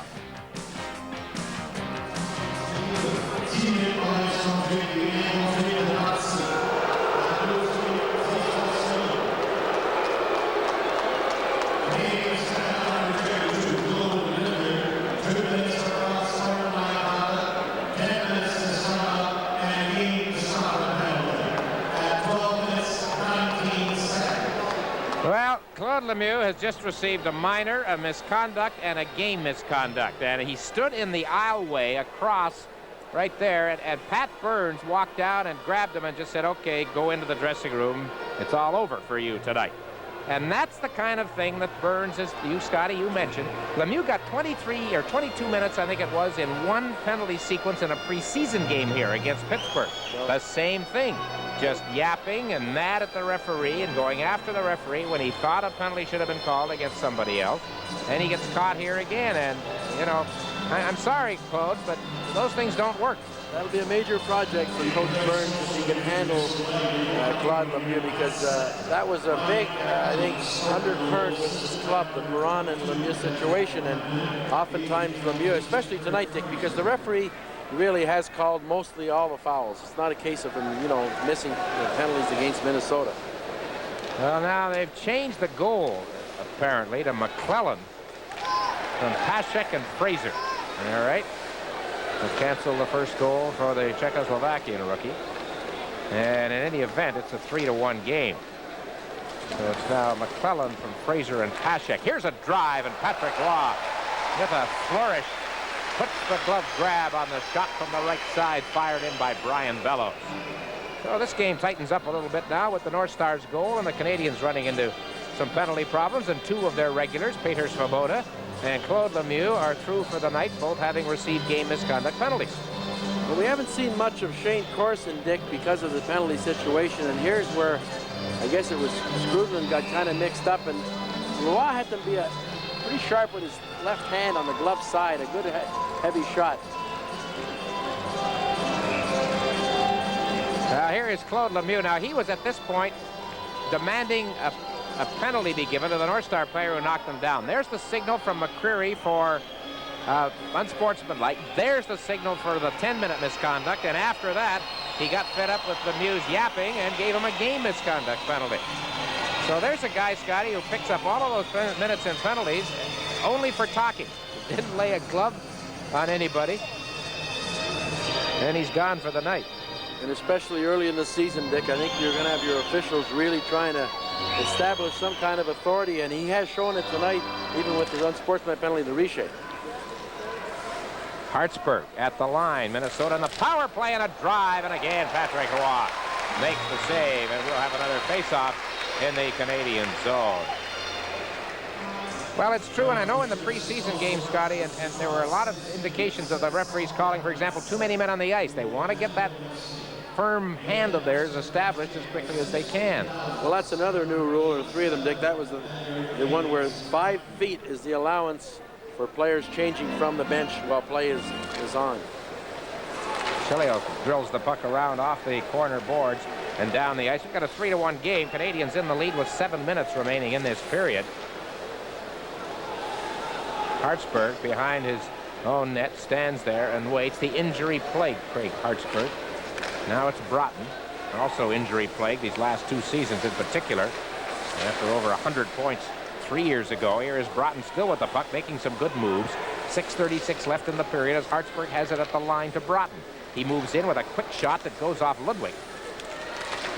Carbonneau tries to reach it and can't, and the North Stars still control. It's Hartsburg at the line. Winds up, fakes, passes it. Good play. Schreiber, good stop. Roy.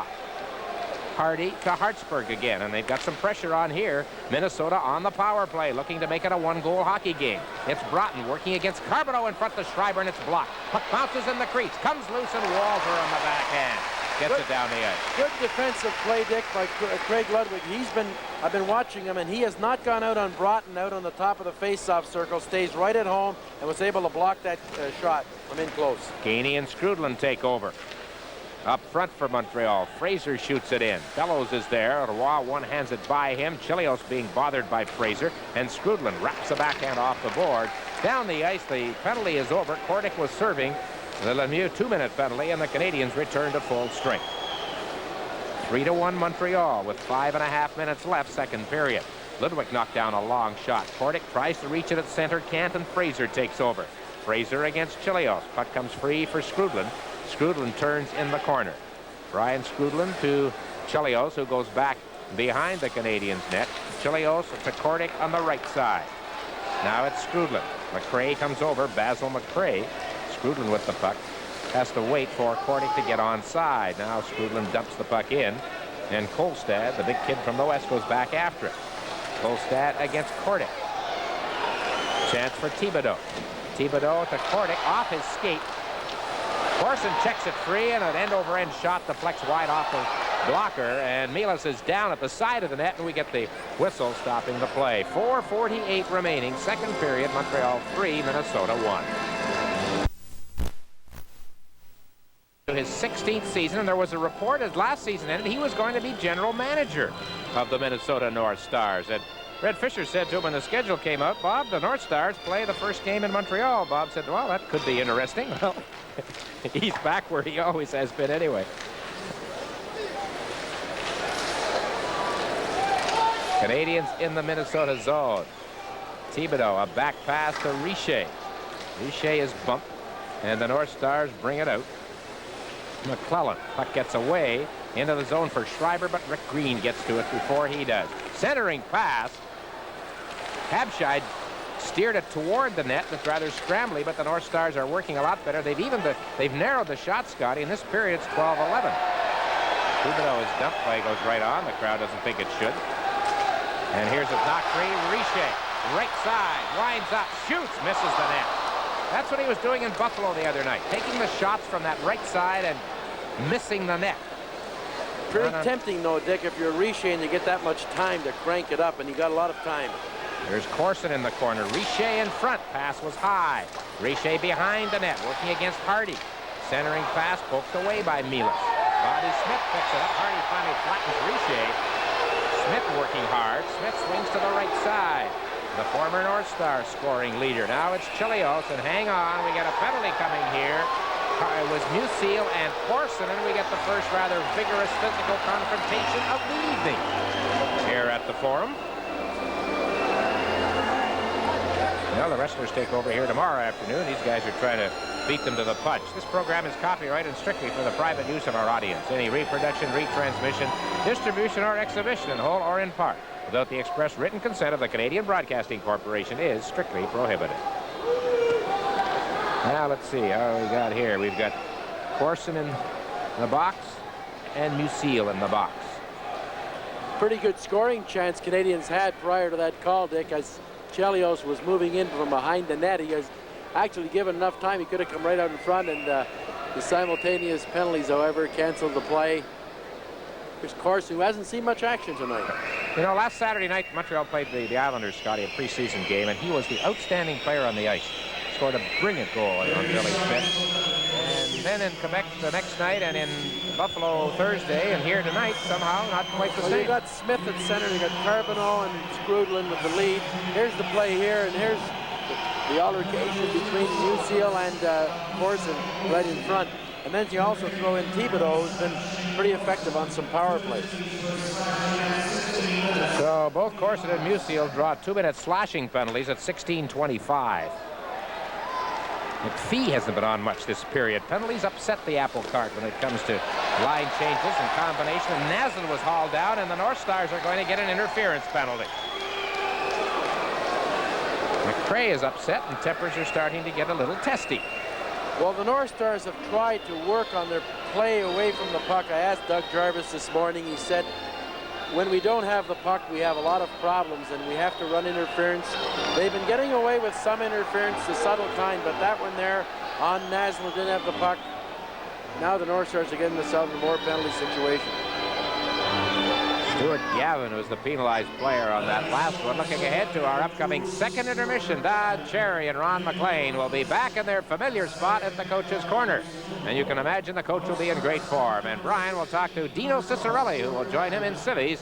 Dino not in uniform tonight. He'll play tomorrow in Quebec City. And Brian will take a look at what's happening elsewhere in games around the NHL tonight. 3-1 here, 3:19 left. Second period.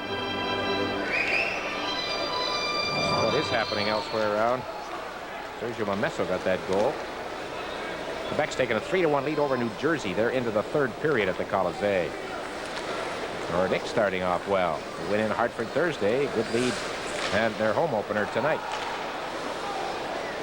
So the North Stars killing the penalty. Gavin, 2 minutes for interference. And the call.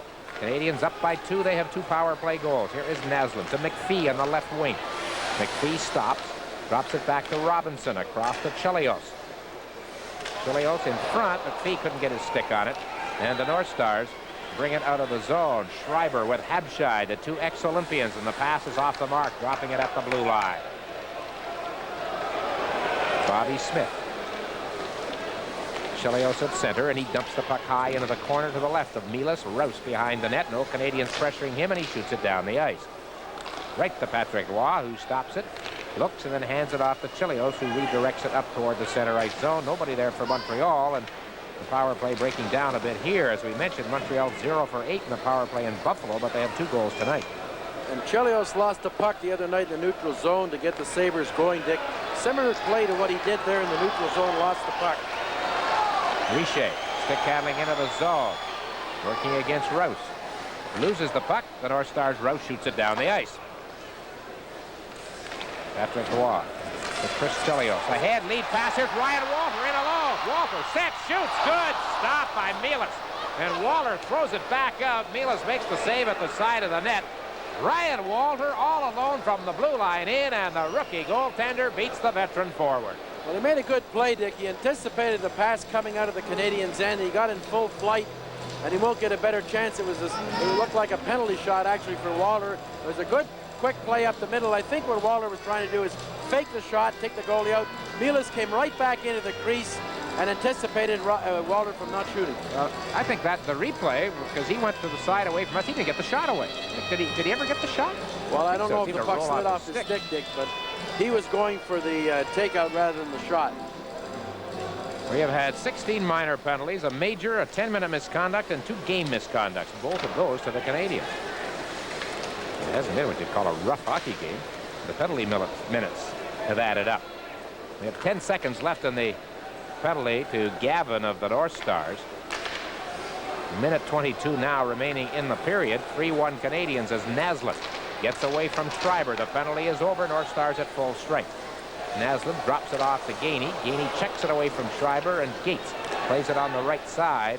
Naslund picks it off in front of Habshai and shoots it back into the North Star zone. And both teams make changes as they near the final minute of play in this second period. Cherry's debut in the coach's corner in our second intermission. And yes, that's a change this year in Hockey Night in Canada. The coach is going to hold his fire until the second intermission rather than the first, as has been his custom. There's an icing call against the Canadiens. Face-off will be back in the Montreal zone. Canadiens not at home next Saturday night. They are playing against the New York Islanders on the island at the Nassau Coliseum. Their next home Saturday night game 2 weeks from tonight, but before then they have the home game Wednesday against Quebec. And the circus will begin. We call it the 8-part provincial circus here in Quebec when those teams get together. They played a preseason game, Scotty, the 17th of September. There were just under 18,000 at the game that night.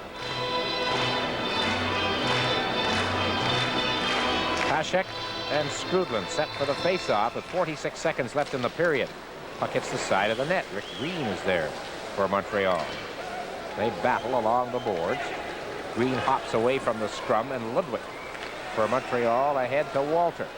Walter flips it through. McPhee was being watched on the play by De Palma and couldn't reach it.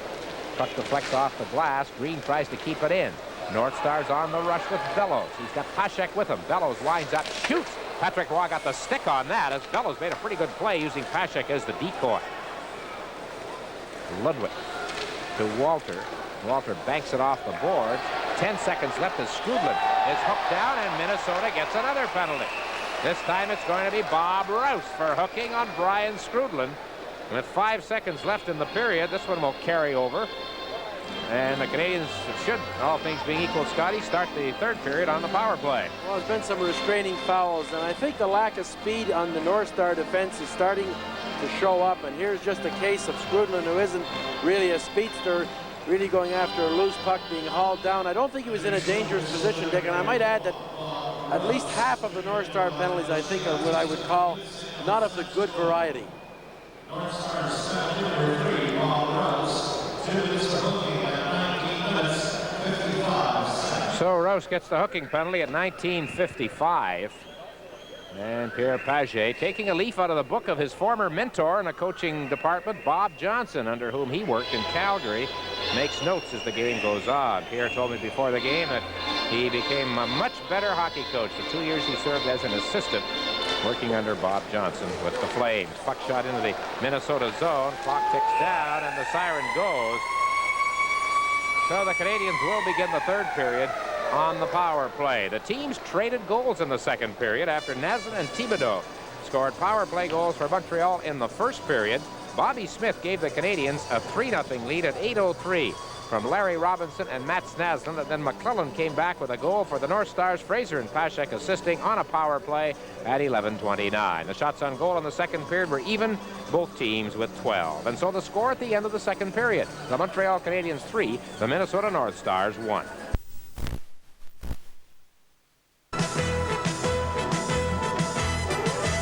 Those X's and O's on the chalkboard, that can't have been yours. No, I was seat of the pants guy. Speaking of seat of the pants, how about top of the vest? Well, yeah, very original, very original. Very original. You like Baby Blue? Baby Blue was a lot better, but what am I here? Don likes old material, and we'll probably hear lots of that anyway. How about Guy Lafleur? Guy Lafleur, geez, everywhere I go, everybody asks me, is he going to make it? Everybody wants this guy to make it. I phoned Phil, and I was talking to Phil Esposito, and Michel, this is what they're going to do. They're only going to play him about 50 games, but they're going to play him in the 50 games. He's going to play the power play, kill penalties, and take a regular shift. Not like they did in Montreal, where they embarrassed the guy, served penalties. And you know what? I saw the game in Chicago, and he did play, and he played great. He's got to get his confidence back. His only problem is he doesn't have Lemaire to give him the puck. But he's skating good, folks, and he's going to be all right. This may be a tough question, but one of the great rivalries in this game was Dion and Lafleur. Will it affect Marcel having Lafleur in the lineup? Yeah, he should put him with him. That does nothing, though. He doesn't even know him. He was out in L.A., Dion. Nobody knew them out there. L.A., nobody knows. Well, speaking of L.A., that's the biggest story of the summer. 99 looked good in the first game. 99 was absolutely great. He was in on the 2 goals. It was perfect. Everything was going great, but they've got no goalie, and they're going to end up third. So what's the difference? How about some of the other stories that made news this summer? And, of course, we wonder who's going to win the Stanley Cup. And you're asking me now? I'd like to have it right at the beginning of the season if it's not a problem. I'll tell you.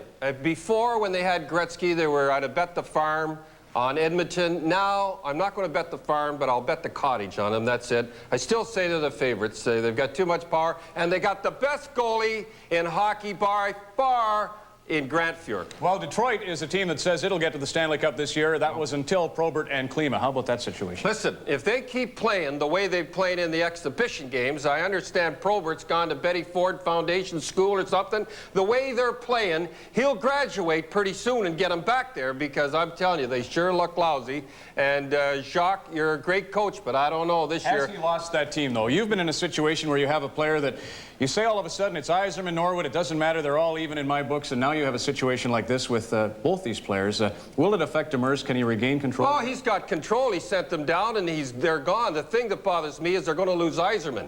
Yzerman will not have the year without Probert, because let's face it, when Probert was out there, the big shark, Yzerman grew a foot.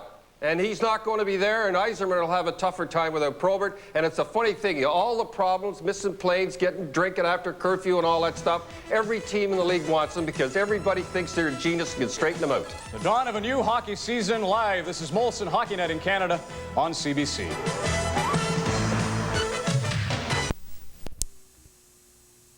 $6,000 in fines they levied against you. So that's about the best news that's happened lately. Well, I guess so. Again, it was unfortunate. They were partly to blame because they let the negotiations go on for so long. It took 5 months or so, and once we started negotiating with them, I was just happy to get it over with. I had an agent that took care of it.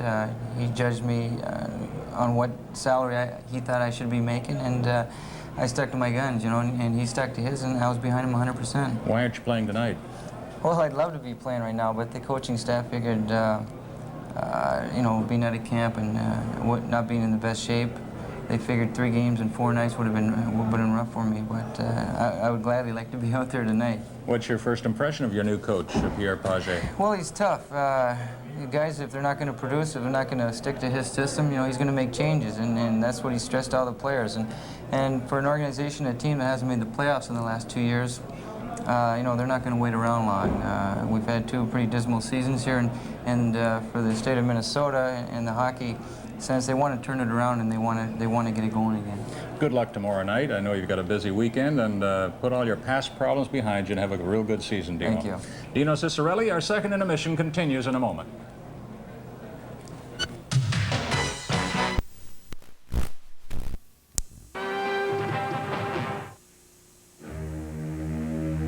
A new imported car has arrived.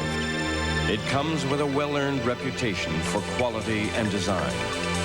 And the automotive press here has already begun to praise it for its performance, styling, and value. The interesting thing is that here is Japan, and the car they're importing is the Ford Taurus.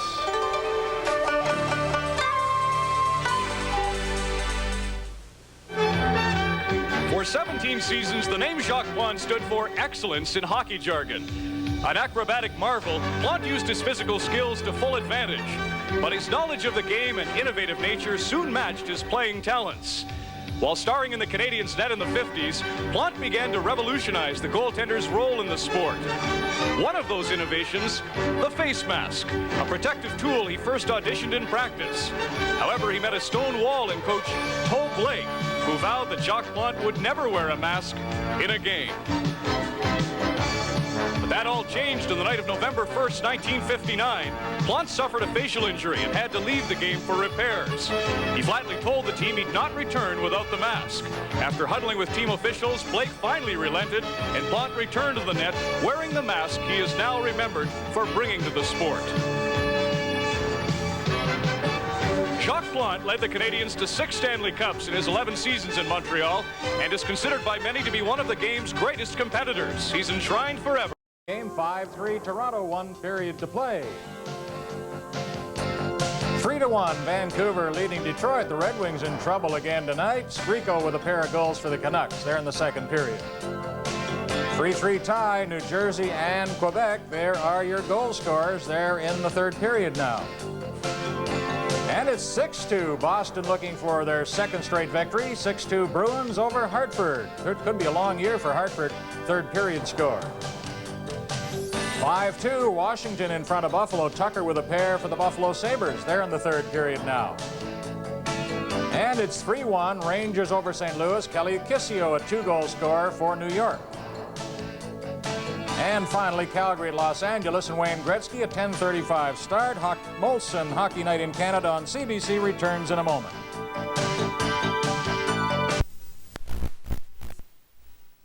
'88-89 Hockey Night in Canada presentation of Canadiens hockey. Naslund, Thibodeau, and Smith gave the Canadiens a 3-0 lead before McClellan got the North Stars on the board. And when the third period begins, as it has just done, the Canadiens are on the power play. Bob Rouse received a penalty at 19:55 of the second period, so Montreal with 2 power play goals out of their 3, looking for another right here. They go quickly into the Minnesota zone. Chris Chelios with the puck.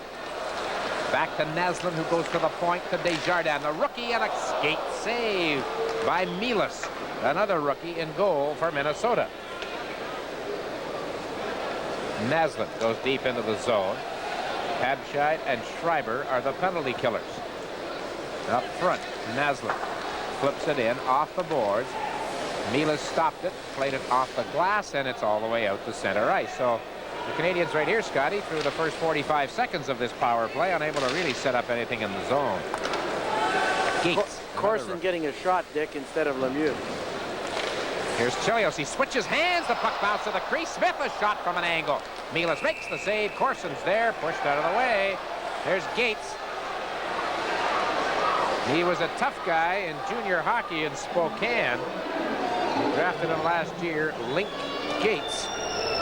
They had a lot of off-ice problems, Dick, and a lot of teams, I think, were concerned about him, but the North Stars brought him into Minnesota after the draft, and they put him, they roomed him with an ex-North Star, Bill Goldsworthy. He lived with the Goldsworthy family, and it looks like his career is headed in the right direction. And for a rookie, seeing a lot of action. I talked with Paget today, He likes his size. He likes his determination. He said we have to get a lot more discipline. You see here, that was a good save, and Smith came in and put in the rebound, got it up high, and Mielis is showing a pretty good style. I don't think, Dick, you could really fault him on maybe the one shot, but I thought, you know, he's made some good sliding saves, anticipated very well. Face off to his left. Desjardins keeps it in at the line. And then the North Stars managed to wrap it out of the zone and down the ice. They're showing confidence in this kid the other night. And he's back in again tonight, and he has faced 27 shots so far as Desjardins wraps it off the glass in the corner. It bounces high. Thibodeau is jammed on the play. And Gavin with some good work at close quarters backhands the puck down the ice. 18 seconds left in the Rouse penalty as Thibodeau hits the center ice zone on a line change for both teams. Thibodeau moving against Hardy, sends it out in front. McPhee's shot didn't get through. He was watched by Lucille. Habshai to Schreiber. Canadian zone fanned on the shot against Green checking. Now it's McPhee. Penalty is over. Rouse out of the box. The North Stars killed that. 3-1 Canadiens. McPhee dumps the puck into the Minnesota zone. Ahead, Schreiber gets by Corday, working against Green on that left side. Goes off Lucille, who's in deep from his defensive position, and Larry Robinson for the Canadiens hands it off to Rick Green. They have the two veterans on defense. Walter, another veteran, with a long shot. He had a great scoring chance late in that second period, in all alone from the blue line, but didn't score. Bellows with the puck for Minnesota. Interception by Chilios, who wraps it right back into the North Star zone. Lucille pokes it. They're in the corner. Carbonneau kicks it free. With a big rookie, Dean Kolstad for Minnesota, and the puck is out to center ice for Chris Chilios, and back they go again into the North Star zone. Well, Canadiens have settled into their forechecking game, Dick, and they're not taking too many chances. Well, here's a chance here for Pashek with a drive, and boy, he can drill it, the Czechoslovakian player. On target that time. Hartsburg at center to Bellows. Bellows to McClellan, and his weak shot is blocked by Craig Ludwig. And that's off the glass and out to Hartsburg at center ice. McClellan to Bellows. Neat move against Walter, and then he's checked by Chilios, but the puck is still in the Canadian zone. Centering pass. Pashek threw it in front. It was blocked there. And McClellan trying to reach it, battling along the boards, and the puck is out into the center ice area, and Hartsburg goes back after it. Canadians happy for that because they were looking for a line change. Bellows after the puck down that right side, and Gainey plays it around in the corner. A shot comes in. Gates let it go along the ice. Habshai, Schreiber, and Bellows was a line in a game late last season between these teams, Scotty, and they were outstanding. And that is the line here tonight. Here comes De Palma. He's a tough guy in the corner against Green. Puck off the skate of Skrudland, and Skrudland tries to get it out. Gainey overskates it. Broughton comes back for the North Star. Broughton into the zone with a backhand. The rebound's in the crease. They battled for it. The puck is loose. Patrick Roy's down. The whistle finally goes. Well, the Canadiens, a dicey moment for them, in fight at their goal crease, but Roy hangs on. Tonight's game is coming to you from the Forum in Montreal. In the Canadian zone to the left of Patrick Roy. Brian Hayward played in goal for Montreal Thursday. Patrick Roy tonight. And Scotty, that's the combination that, again, for the second straight year, defends the Jennings Trophy. Least goals against over a season. Well, they were about equal last year, Dick. As you know, they flip-flop back and forth. There wasn't much to choose when you got down to it. You look at the averages, the wins. Are you impressed with Desjardins tonight, Scotty? 19 years old, first NHL game. Well, I know how good he is offensively, and I think pairing him with a Rick Green on defense, Canadians could use a little more on back of the blue line on the attack, and I think Desjardins could provide them with that offense. Well, there's Smith with a bad pass that Gavin redirected deep in the zone. Broughton knocked down. Shot by Mark Hardy, grabbed high by Roy, and we'll have another face-off in Canadiens territory. I think the kid, considering he's making his debut on home ice, which maybe is a little tougher than being on the road, has showed some poise here tonight. Well, I think they feel with Chelios and Swoboda, you've got two pretty offensive defensemen, but in Ludwig and Green and Lawler, who isn't dressed tonight, you know, that you want to have maybe a little more offense. And I think in Larry's case, and talking with the coaches, they feel that for Larry to go out and try to play both ways. You know, Dickie was a pretty good gambling defenseman in his prime, but he has to play more of the veteran style, go in the attack at the right time, play by the clock, which he can do. And if Desjardins can come along offensively, it'll be a big plus for their defense, you know, in the long run. Face off to the right of Roy in the Canadian zone between Habscheid and Ryan Walter. 3-1, Montreal leads, 4:37 gone here in the third period. A penalty-filled game, not a fight-filled game by any stretch, but a lot of penalties. And two Canadians, Svoboda and Claude Lemieux, have been given game misconduct penalties. So Montreal down in strength by 2, and there's Richer gets cooked again by a high stick at the far side. McRae tied up, or not quite tied up, by Thibodeau. Robinson keeps the puck in the North Stars zone. Kolstad wraps it off the boards. Robinson makes a move on Schreiber and then plays it right side. Richer, Lucille pokes it away from him. He didn't really have control. Ludwig at the line with Robinson. Left side for Gainey. 33 years experience combining on that passing play. Richer knocked down by Lucille. And Habscheid is hauled down by Thibodeau. Now he takes a hit. And players are at close quarters. Kolstad. Steal there by Thibodeau on that pass. Thibodeau to Ludwig. Ludwig into Richer. Turns around. The crowd yells shoot. He does, but it's blocked by Kolstad. And the North Stars get it out over their own blue line. Puck back to Ludwig at the Canadiens line. 5:45 gone.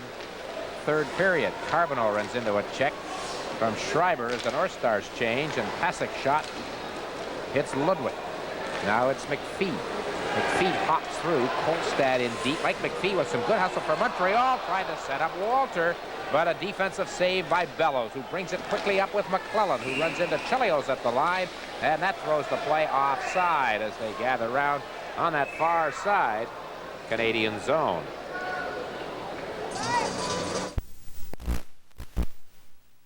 Let's take a good look at a save at Maple Leaf Gardens in Toronto. Darren Pang in goal for Chicago tonight. Lehman coming in for the Leafs all alone. Here's Pang with the stick out and the body in front, and he thwarts Lehman from in close. 3-1 Canadiens lead here in Montreal. Roy to Chelios in the Canadian zone. Montreal scored 2 power play goals in the first period, plus another by Bobby Smith, not a power play, another goal in the second to take a 3-0 lead. Then the North Stars have tightened up, and it's been a closer hockey game. Centering pass, here's McPhee, and Milas was down a little off balance, but got the right pad on.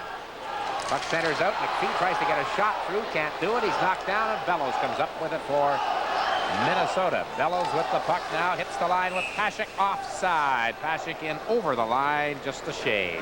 You know, Coach Pat Burns was making his point today, Dick, that he wants to establish more of a forechecking game even when they're in a lead position. So it will be interesting that over 13 minutes to go. I've seen it happen the last couple of shifts. He wants them to play sound defensively, but starting with the forechecking, he likes the pursuit of the puck. And I'm watching the Canadian forwards, Dick, to see if they will keep going in, even though they have a 2-goal lead. I thought last year they sat back at times. Desjardins winds up, lets a shot go, blocked. Milas shot it up, and Broughton got in the way. Broughton the pass. Rose tips it ahead to Gavin, and Gavin redirects it into the Canadian zone. Robinson knocks it right back out. Mark Hardy to Rose. Bob Rose on the right side. He steers it in off the stick of Roy. Desjardins in deep. He takes a hit. Gavin is there against Naslund. Players jam. And the Canadiens, Naslund comes up with it. Held up by Broughton. Now it's Bobby Smith. Smith to the line. Right side. Good play by Rouse there as he took Smith out along the boards. And the North Stars clear it out, and Broughton is checked by Naslund. Two pretty good little guys from a hockey standpoint. There's Gavin. Back to Broughton. Broughton sidesteps Desjardins. Robinson cuts in. Robinson flips the puck around on the boards, and Corson on the right side in place of the now departed Claude Lemieux spears it into the Minnesota zone. 3-1 Canadiens lead. 7:45 gone. Third period. Pass off the mark intended for Schreiber from Musial. Now it's Chelios to John Kordic, who has seen limited duty here tonight. Kordic stick handling over to Skrudland, picked off. Good anticipation there by rookie Dean Kolstad. Puck in the Canadian zone deep. Shots on goal this period. Not all that much for either side. As the puck is out into the center right zone, McRae to Habscheid. 3-1. Canadiens. It's looking like that kind of a game as they settle in with the 2-goal lead. There's Strudlin to Gainey, poke check by Kolstad. Following up, Chilios tries to hop along the boards, can't get the puck by McRae, even though he got his body past him. And then Ludwig takes over for Montreal. So it's frustration time for the North Stars, Scotty. Canadiens not giving them all that much in the way of chances. Thibodeau behind the net, battling his way along. Puck comes to the line. Desjardins steers it in for Richer. It's off his stick. Hachek. He's handled the puck a lot here tonight, Scotty. McRae to Bellows. Bellows fakes the shot against Green. Lets it go. Pad save and walk. Good play by Brian Bellows. We mentioned earlier 40 goals last year for this club. Puck shot in. Locked in front by Desjardins. McClellan checked the puck away from him. They're back behind the net again, and there's traffic, but coming up with it is Thibodeau. Around to Richer. Richer on the right side, working against Gates. Trying to step through, gets the shot away, and Mielis got a piece of it enough to deflect it wide. Great effort by Stefan Richer, and Gates draws a penalty on the play. But that was vintage Richer, and the fans at the Forum respond. The player turned skating forwards. He really went for the net. I think Gates started off to play him fairly well, and then he got the stick behind him, but Richer still got the shot away. But Richer sensed the fact that Gates was skating towards his goal. He had his back towards Richer, and Richer turned on the burners and made a pretty good rush.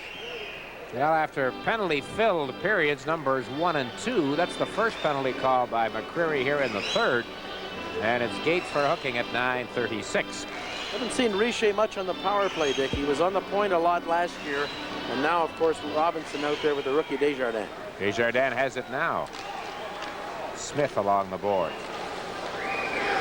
Now it's Smith again. And Naslin, not much room to move, and Habscheid comes up with it for Minnesota and clears it down the ice. Both these teams, their next games will be against Quebec. The North Stars are in Quebec City tomorrow night, and the Nordics play here on Wednesday. Here's Naslin following in. Now here's Walter on the power play. Shot comes in from Desjardins. Stop. Naslin is there. Naslin, Musil, the long and the short of it from a height standpoint. Musil has it and he flips it. Naslin knocks the puck down. Mats Naslin for Montreal. He scored their first goal tonight. Naslin looking, waiting. Now back to Robinson. Robinson over to Desjardins. Desjardins clears it in. Smith has it, missed it. Naslin has it, and Smith doesn't miss that one. He has it now. Bobby Smith out in front. Desjardins fanned on the shot. Ryan Walter with the puck. To Smith deep in the zone. Musil trying to check him. Naslin comes up with it. To Walter in front, and he can't get the shot away as he's knocked down. And the North Stars clear the zone. It's a pretty good play by Naslin, Dick. The North Stars were reluctant to move on him. He gets a lot of time. They don't want to commit themselves because he's so tricky. Richer off the bench and on the ice on the power play to Chilios. Chilios hopping by Broughton, and Broughton wins that battle.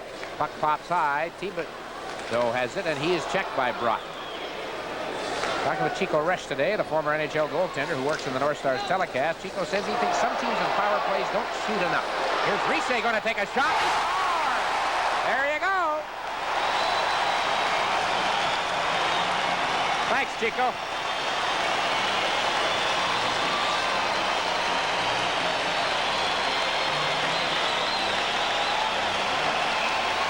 Stefan Richer is going to the bench, Dick, and he has been favoring his arm. He went after the puck, but we'll see here as good a shot as you'll see from a player. And here he is. He's winding up just inside the blue line. He caught the goalie sort of going the other way. It looked like it might have taken off from a North Star stick right in the corner above his glove.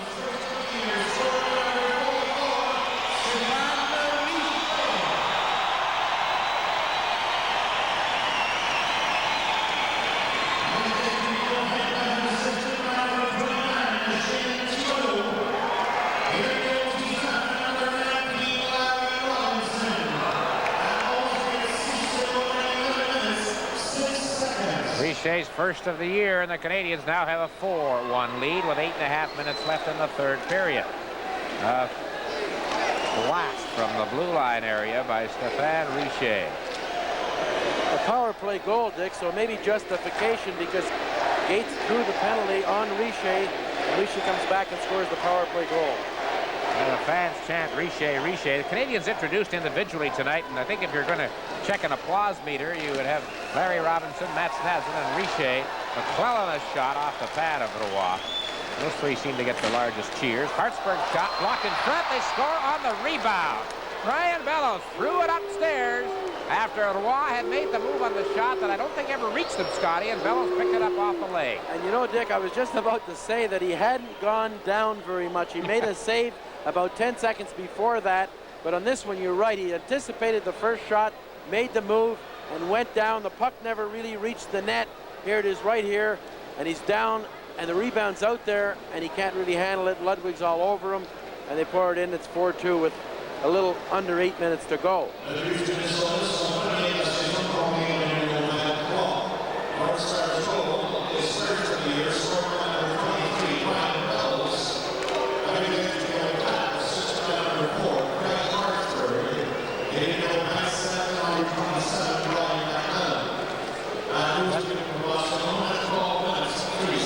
For Brian Bellows, his first goal of this season and the 200th goal of his NHL career. Kaminski shaken up as he collided with Robinson. Here's Carbonneau in to Corson behind the Minnesota net. So the Canadiens look like they get some breathing room with a 3-goal lead. It's back to 2 now with 7:25 remaining third period. Here's Ryan Walters slipping in front to Ludwig, but Corson got his stick on it. He didn't know Ludwig was there. Green ahead for Carbonneau, who shoots it into the North Stars zone. So it's 4-2 Montreal. Corson, Gavin, McPhee, they all gather around.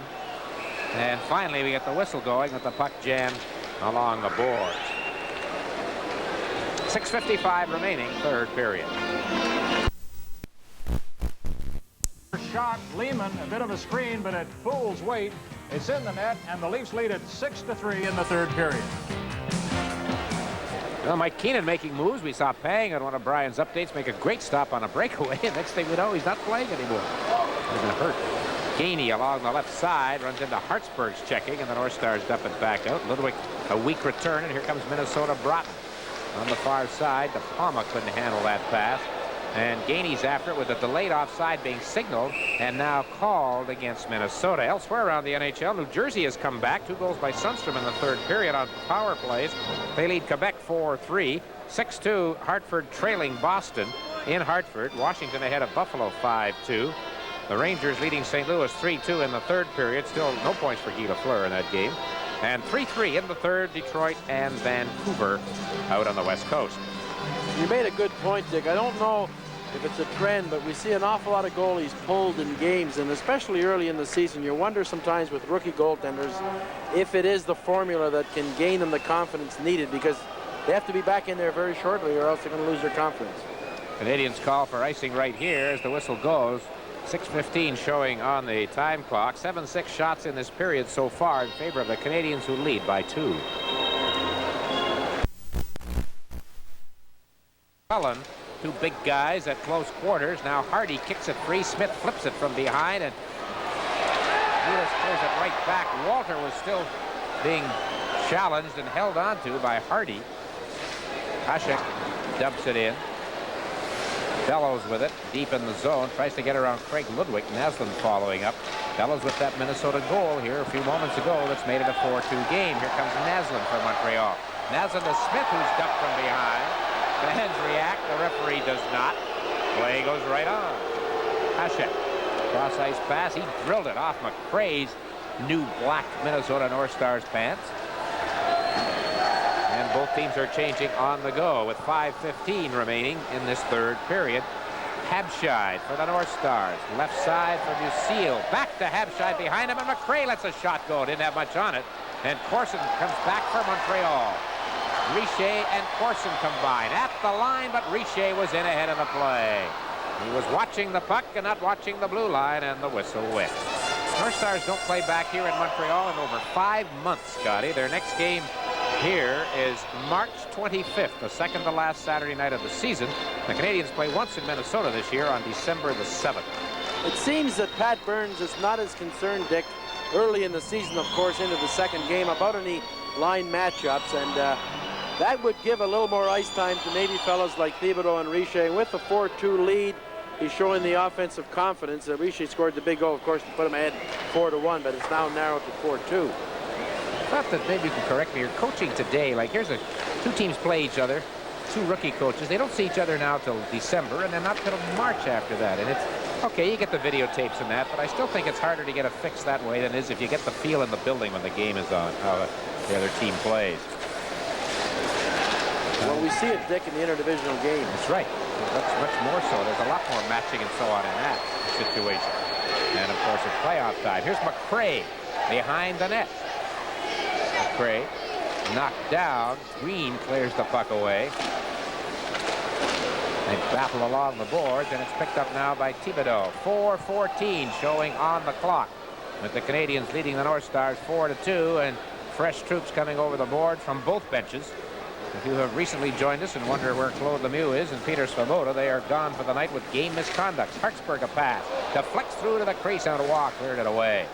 McPhee lets it get away from him, and Hardy has it at center ice for Minnesota. He drills it right back in again.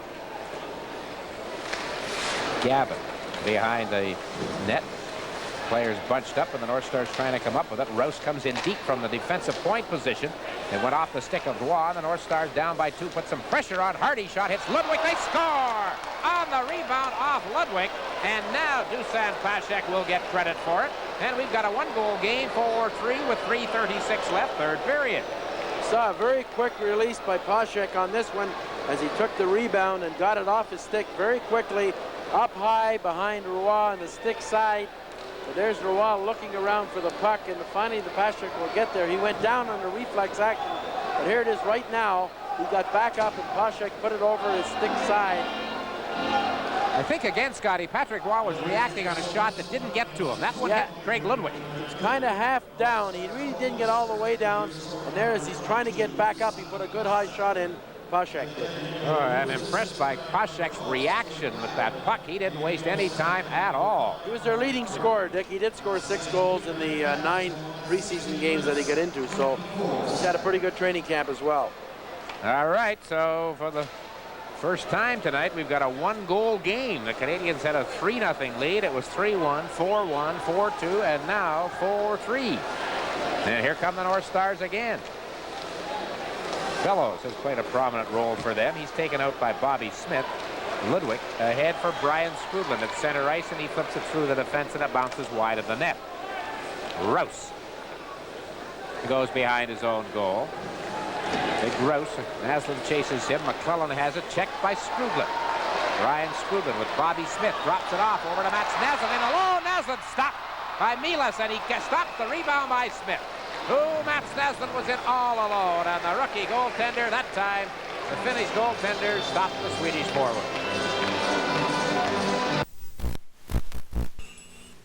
Well, Mats Naslund, Scotty, was 1-on-1 against Milas halfway through the first period and beat him. Here he is again. This time the goaltender wins the battle. Notice with European goalies, Dick, they do back in most of the time on breakaways. It's difficult to take them out. I think you have to go for the shot as they back in towards the net. Chilios fakes the shot. Now lets it go. Milas makes the grab. That's the 35th Canadian shot of the hockey game. Montreal leading 4-3. It's tight on the board that counts. The North Stars have come back with 2 straight goals in this third period. Carbonneau, far side. Ryan Walter with it. He shoots it in.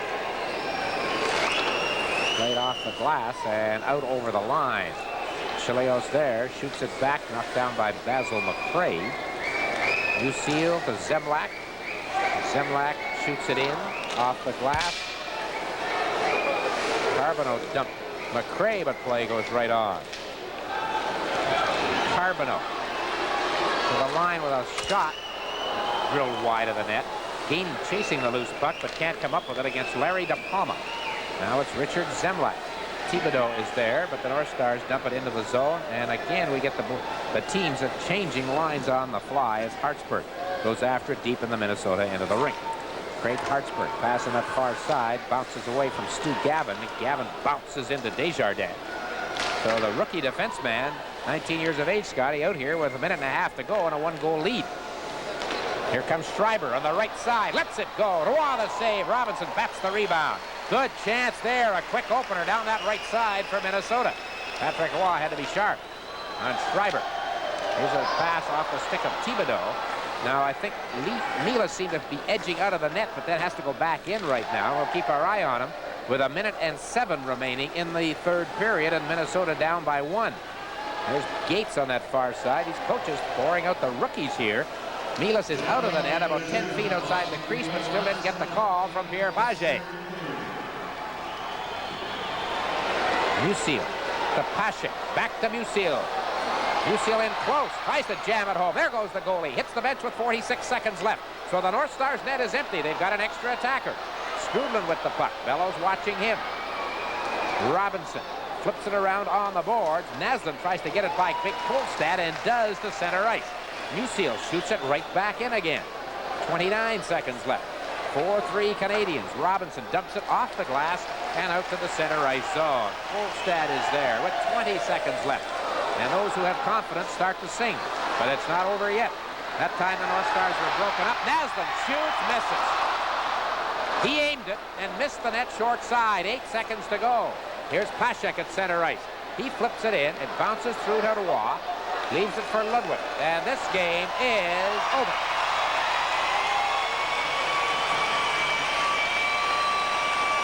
Well, Scotty, the North Stars got socked back on their heels early, but give them credit. Through the last half of the game, they got their act together a bit better, and they made it close. That's right. Canadians got the scare. There's Pat Burns, his first home victory, and the power play came alive tonight. They had a lot of opportunities, scoring 3 power play goals, the goal by Richer being the winner, of course, and the extra time they put on the power play in the last couple of days has paid off, and there's a happy Pat Burns along with Jacques Laperriere. And maybe not a vintage Canadiens game, but I thought, Dick, that at least they kept the pressure to the end. They didn't lay back, and the North Stars got hot on the goal by Bellows. But when you look at the final analysis, far too many penalties for the North Stars to come in here and win.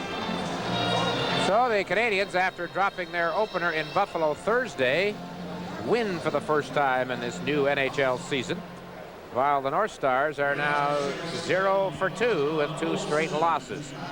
So now, after the game is over and it has been won by the Canadiens, here's Claude Mouton with the announcement of the Molson Cup 3-star selection. Molson's 3 stars as selected by Mr. Red Fisher from the Montreal Gazette. La première étoile, the first star, Éric Desjardins.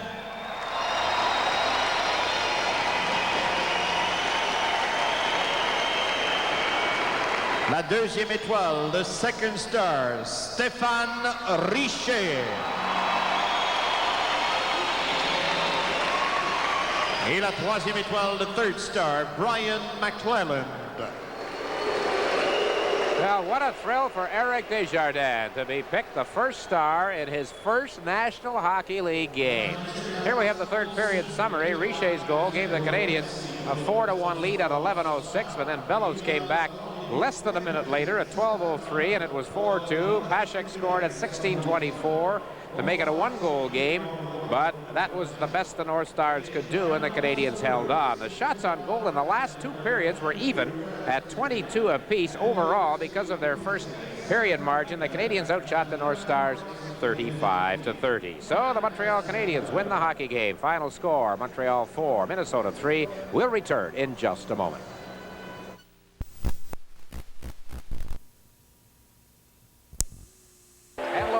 Turns for the Canadiens. The Montreal Canadiens are on the attack. In the center, Lafleur with a burst of speed, works through, shoots, goal! In the 70s, he was hockey's most electrifying player. 6 consecutive 50-plus goal seasons. 3 times the NHL scoring champ. He led Montreal to 4 straight Stanley Cups from 76 to 79. He was the Flower, Guy Lafleur, hockey superstar. Then suddenly, after 518 career goals, he was gone from the game. In November '84, he retired, prematurely perhaps. His greatest goals became memories. And in September, he joined other hockey legends in the Hall of Fame. When I was a kid, all I wanted to be is to become a hockey player. Not a star, nor a Superman.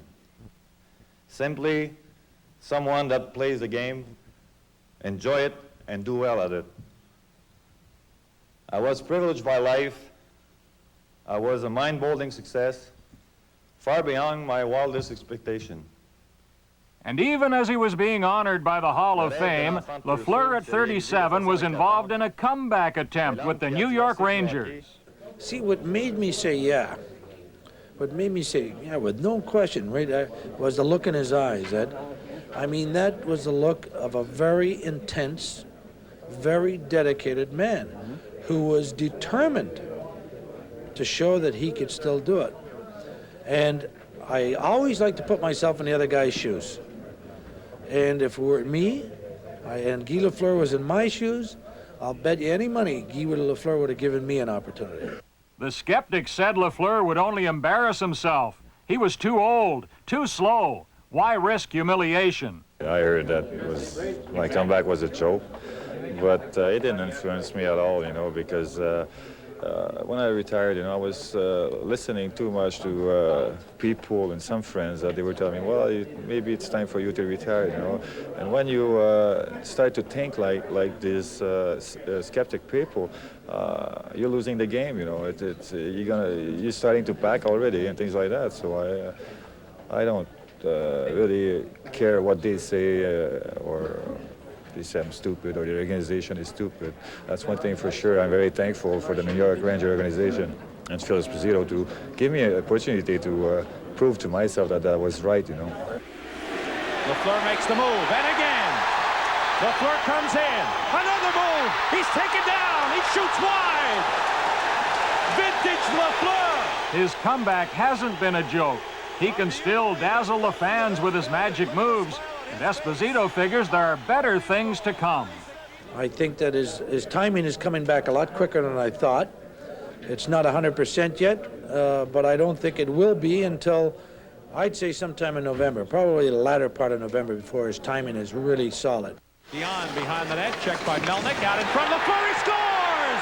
Guy Lafleur! Ironically, the veteran who assisted on his first Ranger goal was Marcel Dion, who, as a junior star in 1971, was drafted just behind Lafleur. All he has to do, it's doing what he's doing right now, up and down his wing, wait for opportunities. We have started, both of us, playing together on the power play, create opportunities and get chances, especially when we need them. Lafleur. Back to Petit. The shot. Hit, score! I'm here to help the team to win some games, to make the playoff and to go as far as possible towards the Stanley Cup. So that's my main goal right now. A wonderful. I have a hunch that Don doesn't want to talk about Mario Lemieux and 22 points in 6 games. He'd rather talk about another star of the province of Quebec, Guy Lafleur and the New York Rangers. 5 points isn't 22, but it's a fine start for Lafleur. Let me tell you about him last night. Is he beautiful last night? The score is 3-1. It's in Washington. The New York Rangers is ahead. Now, and Washington's pressing, eh? They're a little upset. They're a little upset now. Everything's going. All of a sudden, Guy Lafleur gets the puck. He's streaking down the right side. Hair flowing in the breeze, what he's got left. But he looks beautiful. Steps over the red line. Now, Langway lets him shoot. He's not going to score from there. Goalie not ready. He smokes one in the top corner. You cannot believe. The best goal I think I've ever seen in my life. He's beautiful, folks. You and people in Montreal, wait till he gets there. He's skating every bit as good as he did, and he's just wonderful for hockey. And the Washington crowd was going, Guy, Guy. I love him. I love to hear you do play-by-play. In case you're out of work here, you'll have something to turn to. Well, who knows? The Washington Capitals struggle against